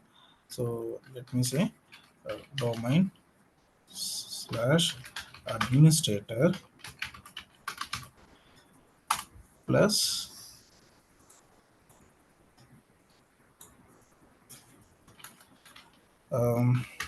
RODC குரூப்னு ஒன்று இருக்கு. Okay, RODC group. ஸோ இந்த குரூப்பில் யார் யாரெல்லாம் மெம்பராக இருக்காங்களோ அவங்களும் லாகின் பண்ணலாம். ஸோ ஒரு டொமைன் நீங்கள் இன்ஸ்டால் பண்ணும்போது, ஆர்ஓடிசி இன்ஸ்டால் பண்ணும்போது நீங்கள் இந்த ரெண்டு குரூப்பையும் நீங்கள் கான்ஃபிகர் பண்ணணும். ஒன்று வந்து டொமைன் அட்மினிஸ்ட்ரேட்டர், அது வந்து டிஃபால்ட்டாக ஆட் ஆகிடும். நெக்ஸ்ட் வந்து கஸ்டமைஸ்டு குரூப், ஏதாச்சும் ஒரு கஸ்டமைஸ்டு நீங்கள் ஒரு குரூப்பை கிரியேட் பண்ணி அந்த குரூப்பை நீங்கள் இன்ஸ்டாலேஷன் அப்போ ஆட் பண்ணலாம். அப்படி ஆட் பண்ணதுக்கு அப்புறமா தான் இன்ஸ்டாலேஷன் கம்ப்ளீட் ஆகும். இப்போ இதில் வந்து பார்த்தீங்கன்னா, இந்த அட்மினிஸ்ட்ரேட்டர்ன்ற ஒரு யூசர் இருக்காரா, இவருக்கு வந்து ரீட் அண்ட் ரைட் ரெண்டு இருக்கு. Read and write. RODC group, நீங்கள் ஒரு குரூப் ஆட் பண்ணுறீங்களா, அவருக்கு வந்து ரீட் ஒன்லி மட்டும்தான் இருக்கும். அப்போது when the users belongs to RODC group, ஏதாச்சும் யூசர்ஸ் வந்து இந்த ஆர்ஓடிசி குரூப்பில் மெம்பராக இருக்காங்கன்னா அவங்களுக்கு ரீட் ஒன்லி பர்மிஷன் மட்டும்தான் இருக்கும். டொமைன் அட்மினிஸ்ட்ரேட்டர் அவருக்கு read and write permission. So இது எப்படி சார் ஒர்க் ஆகும் அப்படின்னா, எக்ஸாம்பிள் இப்போ ஆர்ஓடிசி குரூப் இருக்கு, இது வந்து டொமைன் அட்மினிஸ்ட்ரேட்டர். ஓகே, இது வந்து நான் கஸ்டமைஸ்டு குரூப் கிரியேட் பண்ணியிருக்கேன். இது வந்து ஆர்ஓடிசி குரூப், இது வந்து டொமைன் அட்மினிஸ்ட்ரேட்டர். ஸோ இந்த ரெண்டு குரூப்பை நீங்கள் வந்து ஆர்ஓடிசியில் ஆட் பண்ணணும். இன்ஸ்டாலேஷன் அப்போ you should have to add. இந்த ரெண்டு குரூப்பை ஆட் பண்ணும்போது இப்போது இந்த குரூப்புக்குன்னு ஒரு மெம்பர்ஸ் இருப்பாங்க, ஒரு certain members will be there. Okay, so let me say முகமதுன்னு ஒரு யூசர் இருக்காருன்னு வச்சுக்கோம். அண்ட் இங்கே வந்து மணி அப்படின்னு ஒரு யூசர் இருக்கார். டொமைன் அட்மினிஸ்ட்ரேட்டராக யார் இருக்காருன்னா பிரசாத் இருக்காருன்னு வச்சுக்கோங்க.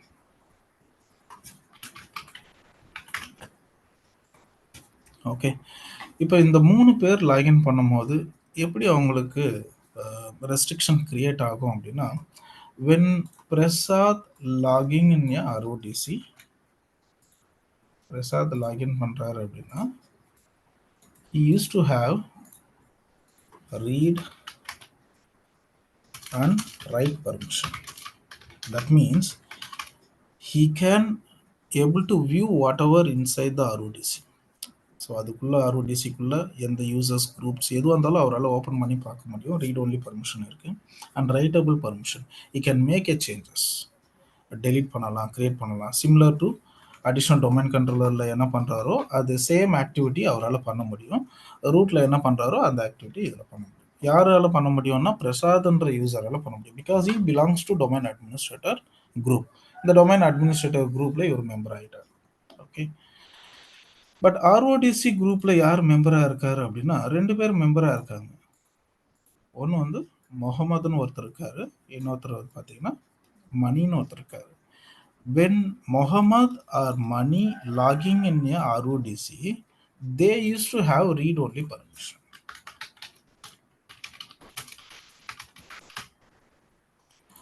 என்ன நடக்கும் அப்படின்னா, இவங்க ரெண்டு பேரால புதுசாக எதுவும் கிரியேட் பண்ண முடியாது, டெலீட் பண்ண முடியாது, எதுவுமே பண்ண முடியாது. So whatever inside the RODC they can able to view, அவ்வளோதான். ஸோ ஜஸ்ட் வியூ மட்டும் பண்ணலாம், வேறு எதுவும் பண்ணவே முடியாது. பட் அட்மினிஸ்ட்ரேட்டர் லாகின் பண்ணார் அப்படின்னா, so domain administrator he can do any thing. He can create a object, he can delete a object, he can modify the object, he can do any thing inside the RODC. Okay, so இந்த restriction மட்டும்தான் ஆர்ஓடிசிக்கு அடிஷ்னலாக இருக்கா அப்படின்னு கேட்டால், இது இல்லாமல் இன்னொரு இம்பார்ட்டண்டான திங் ஒன்று இருக்குது. So what is that means, இப்போது பிரசாத் லாகின் பண்ணால் அவரால் யூசர்ஸ் கிரியேட் பண்ண முடியும். வேறஸ் முகமது அண்ட் மணி இவங்க 2 பேர் லாகின் பண்ணாங்கன்னா இவங்களால கிரியேட் பண்ண முடியாது.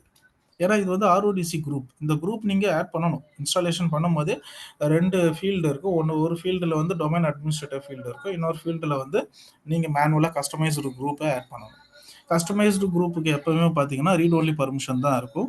டொமைன் அட்மினிஸ்ட்ரேட்டர் குரூப்புக்கு you will be having a read and writable permission. Okay, இப்போ இங்கே இந்த ஆர்ஓடிசியில் இப்போ பிரசாத் லாகின் பண்ணியிருக்காருன்னு வச்சுக்கோங்க.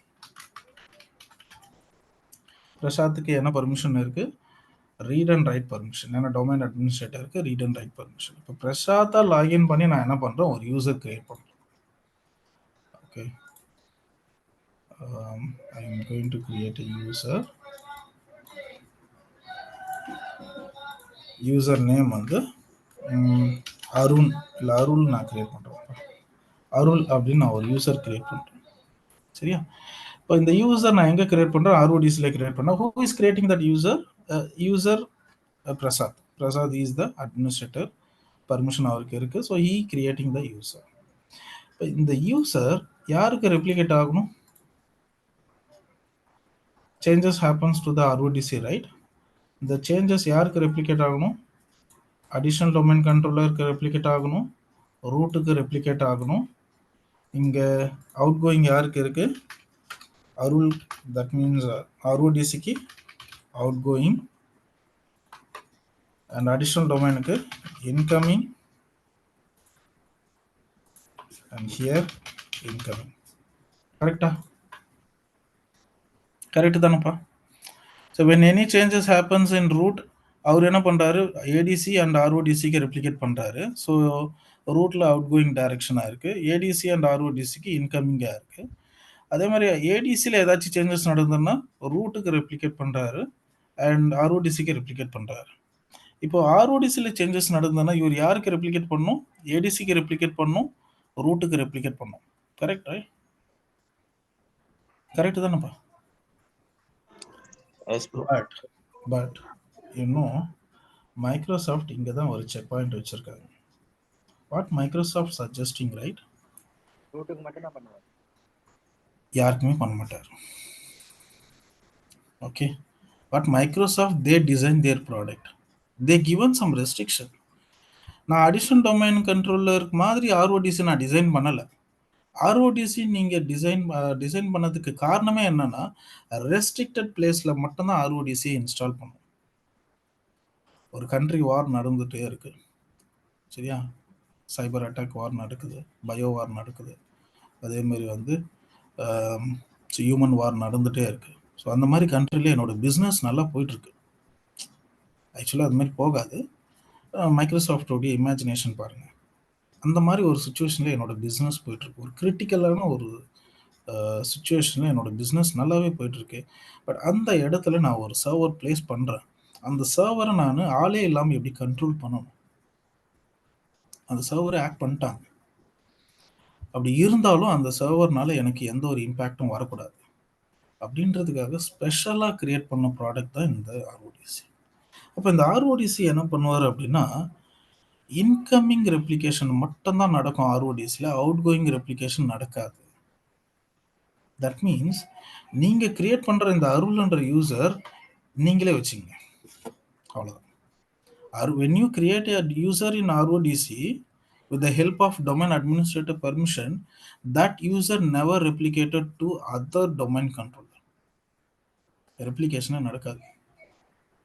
அப்போ ஆர்ஓடிசியில் என்ன மாதிரி டைப் ஆஃப் ரெப்ளிகேஷன் நடக்கும் அப்படின்னா, யாராச்சும் சேஞ்ச் பண்ணியிருக்காங்க அப்படின்னா அந்த ரெப்ளிகேஷனை ரிசீவ் பண்ணிப்பார், அவ்வளோதான். He will accept it, but he won't replicate to other domain controller.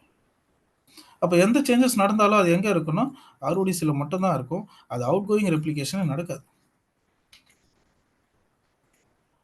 Now let me know, we have two backup domain controller type, additional RODC, which is going to be best. ADC தானே best. Okay, இப்போ ஒருத்தர் ரொம்ப ஆட்டிடியூடாக இருக்காருன்னு வச்சுப்போம். உங்கள் டீமில் ஒருத்தர் வந்து இல்லை உங்கள் ஆஃபீஸில் ஒருத்தர் ரொம்ப ஆட்டிடியூடாக இருக்கு, ரொம்ப ஸ்ட்ரிக்டாக, ரொம்ப வந்து ரூல்ஸ் பேசுகிறாருன்னு வச்சுப்போம். யூஸ்வலாக இந்த ரூல்ஸ் பேசுகிறவங்கள நிறைய விஷயத்தில் ரொம்ப பிடிக்கும். பங்க்சுவாலிட்டி அதிகமாக இருக்கும், ஷிஃப்ட்டு கரெக்டாக வருவாங்க, ஆனால் அதே மாதிரி ஷிஃப்ட்டு கரெக்டாக க்ளோஸ் பண்ணுவாங்க, எக்ஸ்டர்னலாம் பண்ண மாட்டாங்க. ஓகே, பட் ஷிஃப்ட்டு கரெக்டாக வருவாங்க, தே will not take unnecessary leaves. இந்த மாதிரி விஷயத்தில் அவங்கள ரொம்ப பிடிக்கும். ஆனால் ஒரு எமர்ஜென்சி சுச்சுவேஷனில் டீமில் ஆள் இல்லை சார், நீங்கள் ஒரு 1 hour எக்ஸ்டெண்ட் பண்ணுங்கன்னு சொன்னோம்னா அவர்கிட்ட நம்ம ஒரு நாள் ஃபுல்லாக பேசினா கூட ஒத்துக்க மாட்டார். அந்த இடத்துல தான் நம்மளுக்கு அந்த ஃப்ளெக்சிபிலிட்டி பிரேக் ஆகும். இப்போ நீங்கள் எனக்கு சொல்லுங்கள், ஒருத்தர் ரொம்ப ஸ்ட்ரிக்டாக இருந்தால் உங்களுக்கு பிடிக்குமா, இல்லை ஃப்ளெக்சிபிளாக இருந்தால் பிடிக்குமா? ஃப்ளெக்சிபிளாக இருந்தால் தான் பிடிக்கும். ஸ்ட்ரிக்டாக இருந்தால் பிடிக்கும், பட் ஒரு சில சுச்சுவேஷனுக்கு பிடிக்கும். இந்த ஃப்ளெக்சிபிளாக இருக்கிற பர்சன் என்ன பண்ணுவாருன்னா ஷிஃப்ட்டுக்கு வரும்போதே 1 hour லேட்டாக தான் வருவார், இடையில ஒரு 2-3 பிரேக் எடுப்பார். ஆனால் நீங்கள் ஒரு 5 hours எக்ஸ்டெண்ட் பண்ணுங்கன்னு சொன்னோன்னா கண்ணை மூடிட்டு ஓகே அப்படின்னு சொல்லிட்டு 5 hours சப்போர்ட் பண்ணுவார். He has that flexibility. So அந்த சுச்சுவேஷனை புரிஞ்சுக்கிட்டு he will be taking care of the responsibility. அதுதான் நம்மளுக்கு தேவை. நம்மளுக்கு எல்லா டைமும் கிரிட்டிக்கல் சர்க்கம்டன்ஸ் வர போகிறது கிடையாது. ஏதாச்சும் ஒரு சுச்சுவேஷனில் மட்டும்தான் நம்மளுக்கு கிரிட்டிக்கல் சுச்சுவேஷன் வரும், அந்த டைமில் மட்டும்தான் எக்ஸ்டெண்ட் பண்ணணும் support. Okay, so now what I'm trying to say is, இந்த ஆர்ஓடிசின்றது ரொம்ப ரூல்ஸ் பேசுகிறாரு, ரொம்ப ஸ்ட்ரிக்ட். அடிஷனல் டொமைன் அப்படி கிடையாது, he has a lot of flexibility. உங்களுக்கு வேணுமா, you can create object. Additional டொமைனில் இன்கமிங் ரெப்ளிகேஷன் நடக்கும், அவுட் கோயிங் ரெப்ளிகேஷன் நடக்கும். அப்போ நீங்கள் எனக்கு சொல்லுங்கள், இந்த இடத்துல நான் ஃப்ளெக்சிபிள் பர்சனை மட்டும் தான் எப்பவுமே I can go and give the promotion. அவருக்கு நான் எந்த ஒரு ப்ரொமோஷன் கொடுக்கணுன்னாலும் சரி அவருக்கு தான் நான் கொடுக்கணும், ஃப்ளெக்சிபிள் பர்சனுக்கு. நான் flexible person never get any kind of awards. ஒரு இன்டர்னல் அவார்ட் கூட அவருக்கு இருக்காது, ஒரு இன்டர்னல் அப்ரிசியேஷன் கூட பெருசாக இருக்காது. அதுதான் ரியல் டைமில் அப்படி தான் இருக்கு. அதெல்லாம் பிடிச்சவங்களுக்கு மட்டும் தான் ப்ரோ கொடுப்பேன். ஆமாம், ஆக்சுவலாக வந்து நானும் என்னோட கரியர் ஸ்டார்ட் பண்ணும் போது நம்மலாம் வந்து நம்மளுக்குன்னு ஒரு தனி பாலிசி ஃபாலோ பண்ணணும் அப்படின்ற ஒரு தாட்டில் இருந்தோம். ஆனால் வந்து ஐடியோடைய அந்த பாலிடிக்ஸ் தெரிய ஆரம்பிச்சதுக்கு அப்புறமா அது வேற லெவல் மாறிடுச்சு, அவ்வளோதான். அதாவது நீங்கள் வந்து உங்கள் பெஸ்ட் ஃப்ரெண்ட் கிட்ட நீங்கள் எந்த ஒரு விஷயம் சொன்னாலும் நெக்ஸ்ட் அது மேனேஜர் வரைக்கும் ரீச் ஆகும். ஆனால் அவர் சொல்லியிருக்க மாட்டாருன்னு உங்களுக்கு நல்லா தெரியும், பட் எப்படியாச்சும் லீக் ஆகிடும். ஓகே, அது யூஸ்வலாக நடக்கும். இந்த ஐடி பாலிடிக்ஸ் இருக்குல்ல, ரொம்ப கஷ்டப்பா. அதில் நம்ம இன்வால்வே ஆகக்கூடாது. அது அப்படியே நம்ம வந்து ஒரு அப்படியே நம்ம என்ன பண்ணோம், எல்லாருக்கிட்டையும் டச் பண்ணிவிட்டு அப்படியே நம்ம போயிட்டே இருக்கணும், அவ்வளோதான். யாருக்கிட்டையுமே எதுவுமே ஷேர் பண்ணவே கூடாது ஆக்சுவலாக. Okay, so now let me know, இப்போ எனக்கு ஒரு ப்ரொமோஷன் வெயிட் பண்ணிட்டுருக்காங்க. 2 பேர் இருக்கார், ஒரு ஃப்ளெக்சிபிள் பர்சன் இருக்கார், ஒரு நான் ஃப்ளெக்சிபிள் பர்சன் இருக்கார். இப்போ நீங்கள் யாருக்கு ப்ரொமோஷன் கொடுப்பீங்க? நான் நீங்கள் வந்து ராஜார் முகமது, நீங்கள் வந்து ஒரு மேனேஜர் இருக்கீங்க, டாப் மேனேஜ்மெண்ட்டில் இருக்கீங்க. யாருக்கு ப்ரொமோஷன் கொடுத்தா உங்களுக்கு சப்போர்ட்டிவாக இருப்பாங்கன்னு நீங்கள் முதல்ல செக் பண்ணுவீங்க. யார் ரொம்ப ஃப்ளெக்சிபிளாக இருப்பாருன்னு நீங்கள் பார்ப்பீங்க, அவருக்கு தான் யூஸ்வலாக கொடுக்க முடியும். Depends on human nature. Rules பேசுகிறவரெலாம் இந்த காலத்துக்கு ஒர்க் அவுட் ஆகாதுப்பா. நான் ஷிஃப்ட்டுக்கு 10 hours மட்டும்தான் இருப்பேன். இன்னொருத்தர் ஃப்ளெக்சிபிள் பர்சன், நான் 13 hours 14 hoursலாம் ஒர்க் பண்ணியிருக்கேன். Okay, so you always prefer to give any kind of appreciation to the person who is very flexible. கரெக்டா? அது கண்டிப்பாக நம்ம அவருக்கு தான் ப்ரிஃபர் பண்ணி ஆகணும். அதனால் நான் ஃப்ளெக்சிபிள் பர்சன் வந்து எலிஜிபிள் இல்லையா அப்படின்னு கேட்டால் கிடையாது. அவருக்குன்னு ஒரு அவார்டு இருக்கும். அந்த அவார்டு நம்ம அவர் அப்படியே கொஞ்சம் அவருக்கு அப்படியே கொஞ்சம் காம் பண்ணுறதுக்காக ஒரு அவார்டு நம்ம சூஸ் பண்ணி வச்சப்போ அதை கொடுத்துக்கலாம். But any high level award, any kind of promotion, இவங்க 2 பேருக்கு யாருக்கு ஃபர்ஸ்ட் வரும்னா இவருக்கு தான் வரும், ஃப்ளெக்சிபிள் பர்சன். இப்போ எனக்கு சொல்லுங்க, இந்த அடிஷ்னல் டொமைன்ன்றது ரொம்ப ஃப்ளெக்சிபிள். ஆர்ஓடிசி ஃப்ளெக்சிபிளே கிடையாது. ஏன் ஃப்ளெக்சிபிள் கிடையாதுன்னா, அங்கே எனக்கு ரெஸ்ட்ரிக்ஷன் என்ன மாதிரி ரெஸ்ட்ரிக்ஷன் இருக்குன்னா, ரெப்ளிகேஷனில் ரெஸ்ட்ரிக்ஷன் இருக்குது. He accept only the incoming replication, but he never replicate to other domain controller. Outgoing ரெப்ளிகேஷனே நடக்காது. அப்போ அவுட் கோயிங் ரெப்ளிகேஷனே நடக்காத ஒரு பர்சனுக்கு நான் ப்ரொமோஷன் கொடுக்கலாமா? இந்த ப்ரொமோஷன்ன்றது என்னன்னா, when there is a failure happens in your root, இப்போ எனக்கு 2 பேக்கப் டொமைன் இருக்கு, யாரை நான் பிரைமரியா மாத்துறது? யார் எனக்கு ஃப்ளெக்சிபிளாக இருக்காரு? அடிஷ்னல் டொமைன் தான் flexible. RODC is not a flexible. ஆர்ஓடிசியை நீங்கள் ப்ரைமரியாக மாற்றவே முடியாது.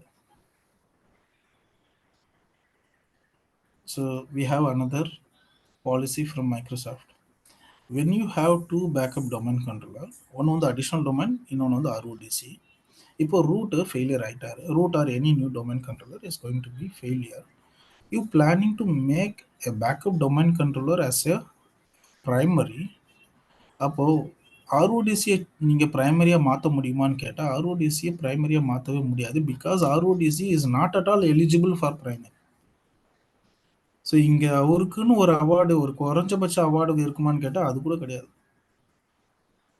உங்களுக்கு அவார்டே கிடையாது, உங்களுக்கு ப்ரொமோஷனே கிடையாது. இங்கே வந்ததுலேருந்து பாலிசி தான் பேசுகிறீங்களே தவிர ஆர்கனைசேஷன் பாலிசி இருக்கும்.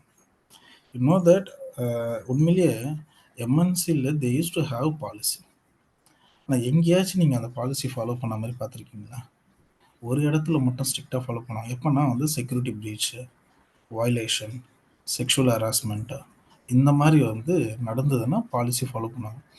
மற்றபடி வந்து பார்த்தீங்கன்னா அங்கே பாலிசின்றது ஒன்று பெருசாகவே இருக்காது. ஆக்சுவலி நீங்கள் பாலிசி பேசினாலே உங்கள் மேனேஜருக்கு பிடிக்காது.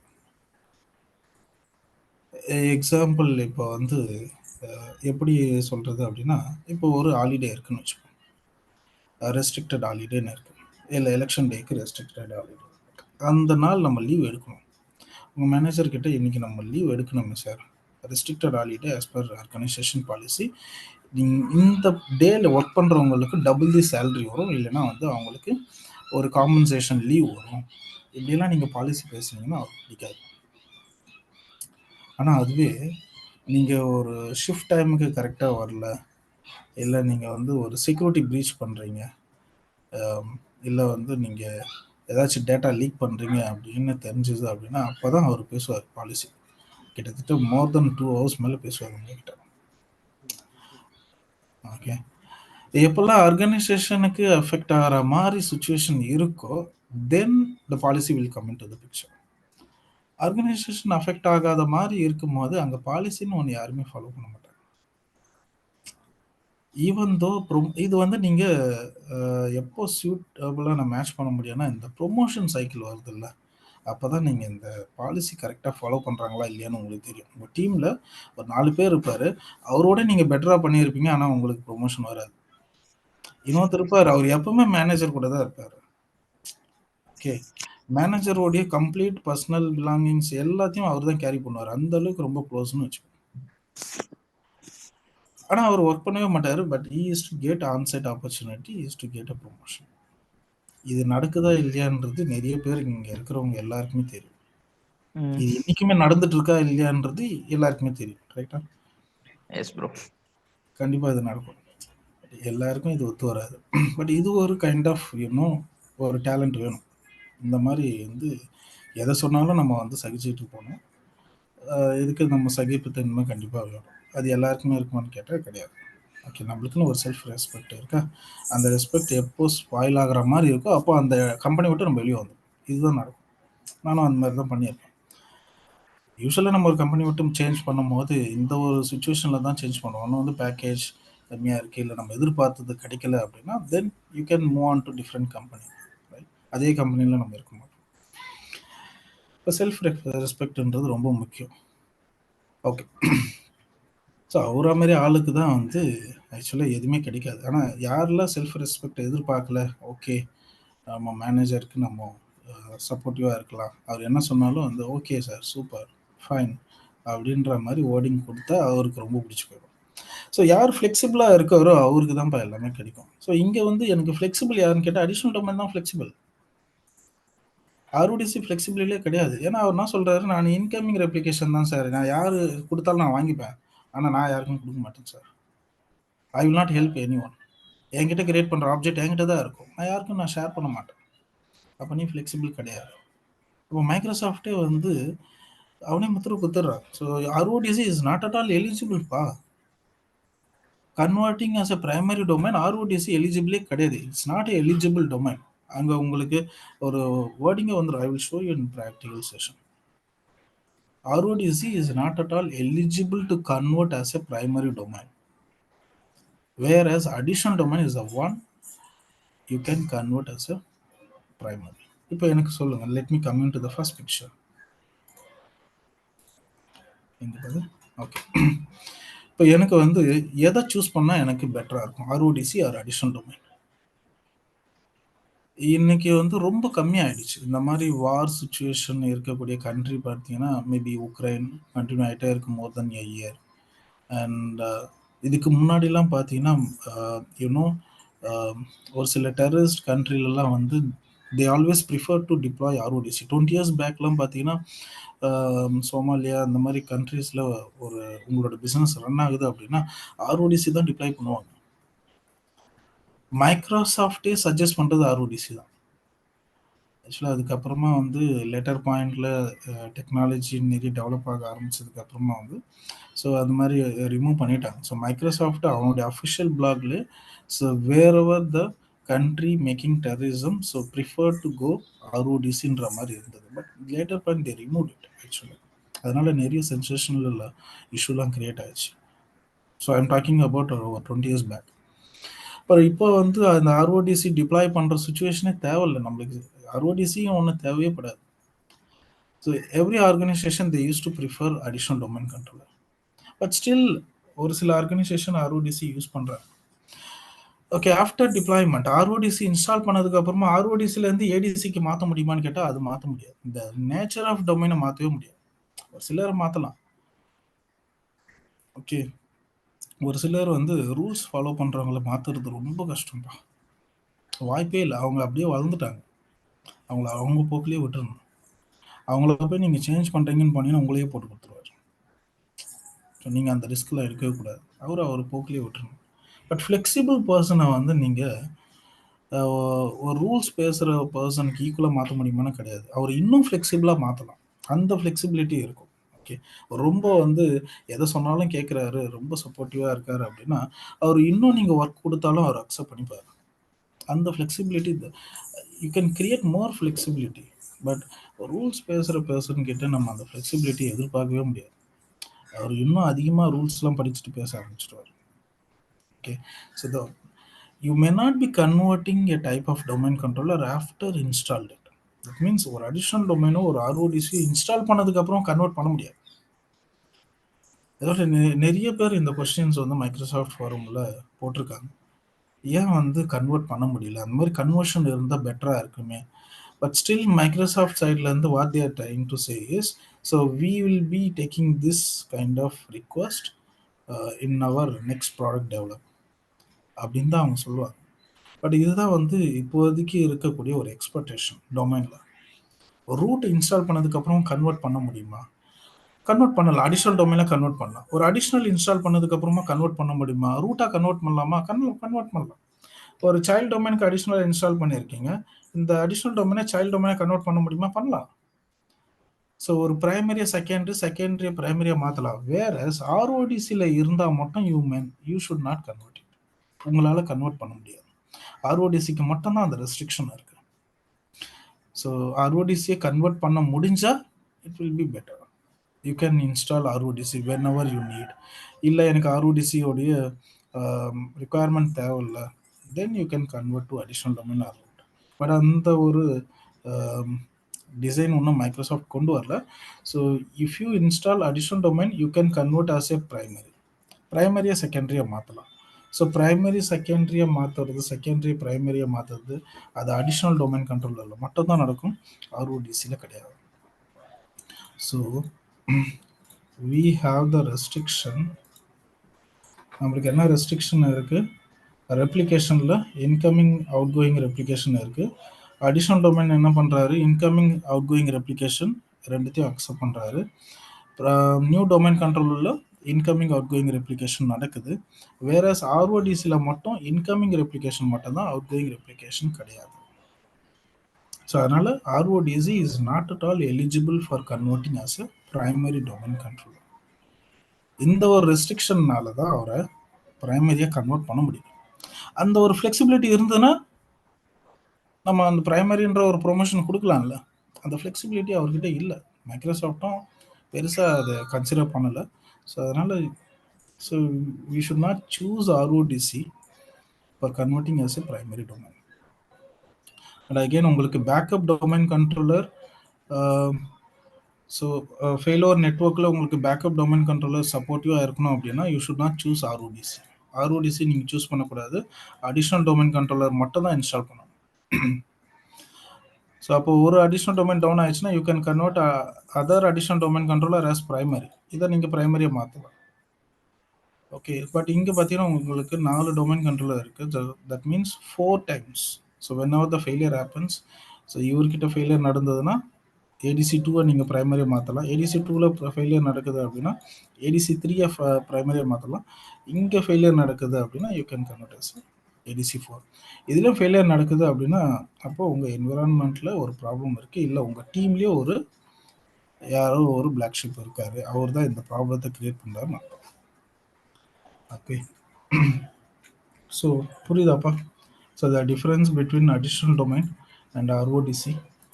And when to the situation we need RODC. எந்த சுச்சுவேஷன்லையும் இப்போ இருக்கிற காலத்துக்கு ஆர்ஓடிசி தேவைப்படல. But still there are some companies they preferring to choose RODC, the medical industry, a research organization. So when they wanted their company to be running in unsecured country, okay, unsecured லொக்கேஷனில் அவங்க run பண்ணணும்னு விருப்பப்படுறாங்க அப்படின்னா அந்த கம்பெனியே வந்து theft ஆகிடுச்சு அப்படின்னாலும் அந்த சர்வரில் இருக்க டேட்டா எதுவுமே வந்து ஸ்பாயில் ஆகக்கூடாதுன்றதுனால ஸோ ஆர்ஓடிசி டிப்ளாய் பண்ணலாம். ஓகே, பட் அது மோஸ்ட்லி அந்த மாதிரி ஒரு சுச்சுவேஷன் இருக்குன்னா கம்பெனியே அவங்க பிஸ்னஸ் க்ரியேட் பண்ண மாட்டாங்கப்பா. ஸோ இப்போ இருக்கிற சுச்சுவேஷனுக்கு நிறைய organisation they are not ready to use RODC, but still Microsoft they having the product. So will install additional domain controller and RODC நான் இன்ஸ்டால் பண்ணுறேன் உங்களுக்காக. நான் இன்ஸ்டால் பண்ணிவிட்டு உங்களுக்கு யூசர்ஸ் க்ரியேட் பண்ண முடியுமா, ஸோ இந்த குரூப்ஸ்லாம் எப்படி க்ரியேட் பண்ணுறது, அட்மினிஸ்ட்ரேட்டருக்கு ரீட் அண்ட் ரைட்டு, ஆர்ஓடிசி குரூப்புக்கு ரீட் ஒன்லி பர்மிஷன், இது எப்படி எக்ஸிக்யூட் ஆகுது, ஸோ இது எல்லாமே ப்ராக்டிக்கலாக நம்ம பார்க்கலாம். பார்த்ததுக்கு அப்புறமா தான் so then we are moving to the next topic.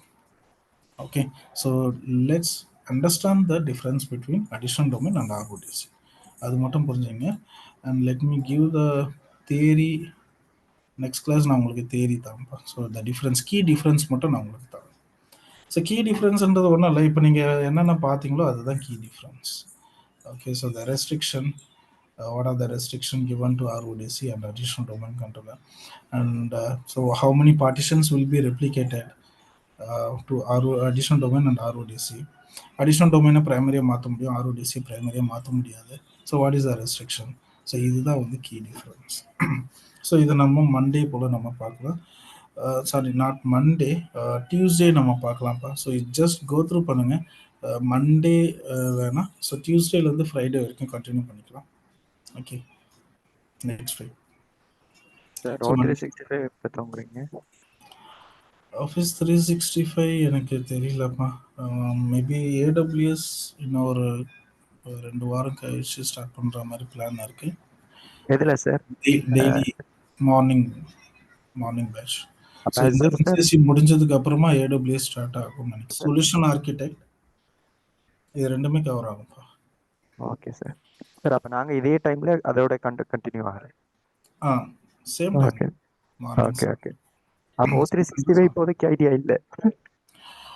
O365 இப்போதைக்கு இல்லை. மேபி வேறு எதனா டைமிங் ப்ரிஃபர் பண்ணலாம். சாட்டர்டே மாதிரி பேட்ச்சு. ஸோ ஸ்டூடெண்ட்ஸ் கவுண்ட் இருக்குது அப்படின்னா சாட்டர்டே பேட்ச் மாதிரி கூட பிளான் பண்ணலாம், இல்லை சண்டே செகண்ட் ஹாஃப் போல் பிளான் பண்ணலாம். ஃபர்ஸ்ட் ஹாஃபில் ஆல்ரெடி இருக்கே சார் ராஜேஷ் சார் AWS ஆமா ராஜேஷ் சார். ஆமாம் நான் சொல்றது M365 O365 சொல்றேன். இல்ல இல்ல சார், நீங்க இப்ப இந்த ஏடபிள்யூஎஸ் பேர் என்ன சார்? ராஜேஷ் சாரும் ஏடபிள்யூஎஸ் எடுக்கிறார். ராஜேஷ் சார் அவருடைய பேட்ச் வந்து மிடில் கண்டினியூ பண்ற மாதிரி இருக்கும். அது எப்போன்னு எனக்கு தெரியல. எனக்கு முன்னாடியே ஒரு 1 வீக் முன்னாடி சொன்னாருன்னா I will prepare myself. But daily batch வந்து இந்த பேட்ச் முடிஞ்சதுக்கு அப்புறமா கண்டினியூ ஆகும். Okay sir. அப்ப 2 வீக்ஸ்ல ஏடபிள்யூஎஸ் ஸ்டார்ட். ஆமா சார் உண்மையா சார் கிளவுட்ல ஒரு ஸ்ட்ராங் இது வேணும் சார் உண்மையா. Okay okay thanks sir, thanks sir. ஓகேப்பா. ஸோ இது ப்ராக்டிக்கல் நம்ம டியூஸ்டே பார்க்கலாம். ஆன் டியூஸ்டே நான் உங்களுக்கு ஒரு ரெஃப்ரெஷ் செஷன் மாதிரி கொடுக்குறேன். ஏன்னா வந்து ஒரு லாங் பிரேக் இருக்குது சாட்டர்டே சண்டே அண்ட் மண்டே. ஏன்னா கண்டிப்பாக நீங்கள் இந்த எக்ஸாம்பிள்ஸ் ஒரு சில இதெல்லாம் மறந்துட்டு இருப்பீங்க. ஒரு வாட்டி ரெஃப்ரெஷ் பண்ணிவிட்டு so then we can prefer to go the practical. So இது முடித்தோடனே நெக்ஸ்ட் டாபிக்ஸ் வந்து ரொம்ப ஹார்ட்டான டாபிக்ஸ். ஓகே, ஸோ இது முடித்த கையோட உங்களுக்கு இன்ஸ்டாலேஷன் முடிச்சதுக்கு அப்புறமா உங்களுக்கு directly I will show you something about FSMO roles, migration, அதுக்கப்புறமா ஆப்ஜெக்ட் ரீஸ்டோரேஷன், டாம்ஸ்டோன் ரீஅனிமேஷன்ற கான்செப்ட் ஏடியில். அதுக்கப்புறம் உங்களுக்கு இன்ஸ்டாலேஷன்லேயே டைப்ஸ் ஆஃப் இன்ஸ்டாலேஷன் இருக்குது. ஏடிசி இன்ஸ்டாலேஷன் ஒன்று வந்து ரூட் இல்லாமல் எப்படி ஏடிசி இன்ஸ்டால் பண்ண முடியும். ஸோ ரூட் அன்ஸ்டேபிள் நெட்ஒர்க்கில் டொமைன் இன்ஸ்டால் பண்ண முடியுமா. சே ஃபார் எக்ஸாம்பிள் நீங்கள் சொன்ன மாதிரி ஒரு ரூட் வந்து வேறு ஒரு கண்ட்ரியில் இருக்குது. additional domain I prefer to install in different country, but between these two country the network is not at all stable. அது ரொம்ப ஸ்டேபிளாக இல்லை, அடிக்கடிக்கு ஃப்ளக்சுவேட் ஆகிட்டே இருக்குது. அப்போது அந்த மாதிரி அன்ஸ்டேபிள் நெட்ஒர்க்கில் இன்ஸ்டாலேஷன் கம்ப்ளீட் பண்ண முடியாத ஒரு சுச்சுவேஷன் இருக்கும். அது எப்படி நம்ம ஓவர் கம் பண்ணுறது? அந்த அன்ஸ்டேபிள் நெட்ஒர்க்கில் ஈவன் நெட்ஒர்க்கே டிஸ்கனெக்ட் ஆகிடுச்சு, but still I wanted to install ADC or RODC நான் இன்ஸ்டால் பண்ணணும் அப்படின்னா அது எப்படி பண்ணலாம்? ஸோ இன்ஸ்டால் ஃப்ரம் மீடியா அப்படின்னு ஒரு கான்செப்ட் இருக்குது. IFM பேக்கப் அப்படின்னு ஒரு கான்செப்ட் இருக்குது.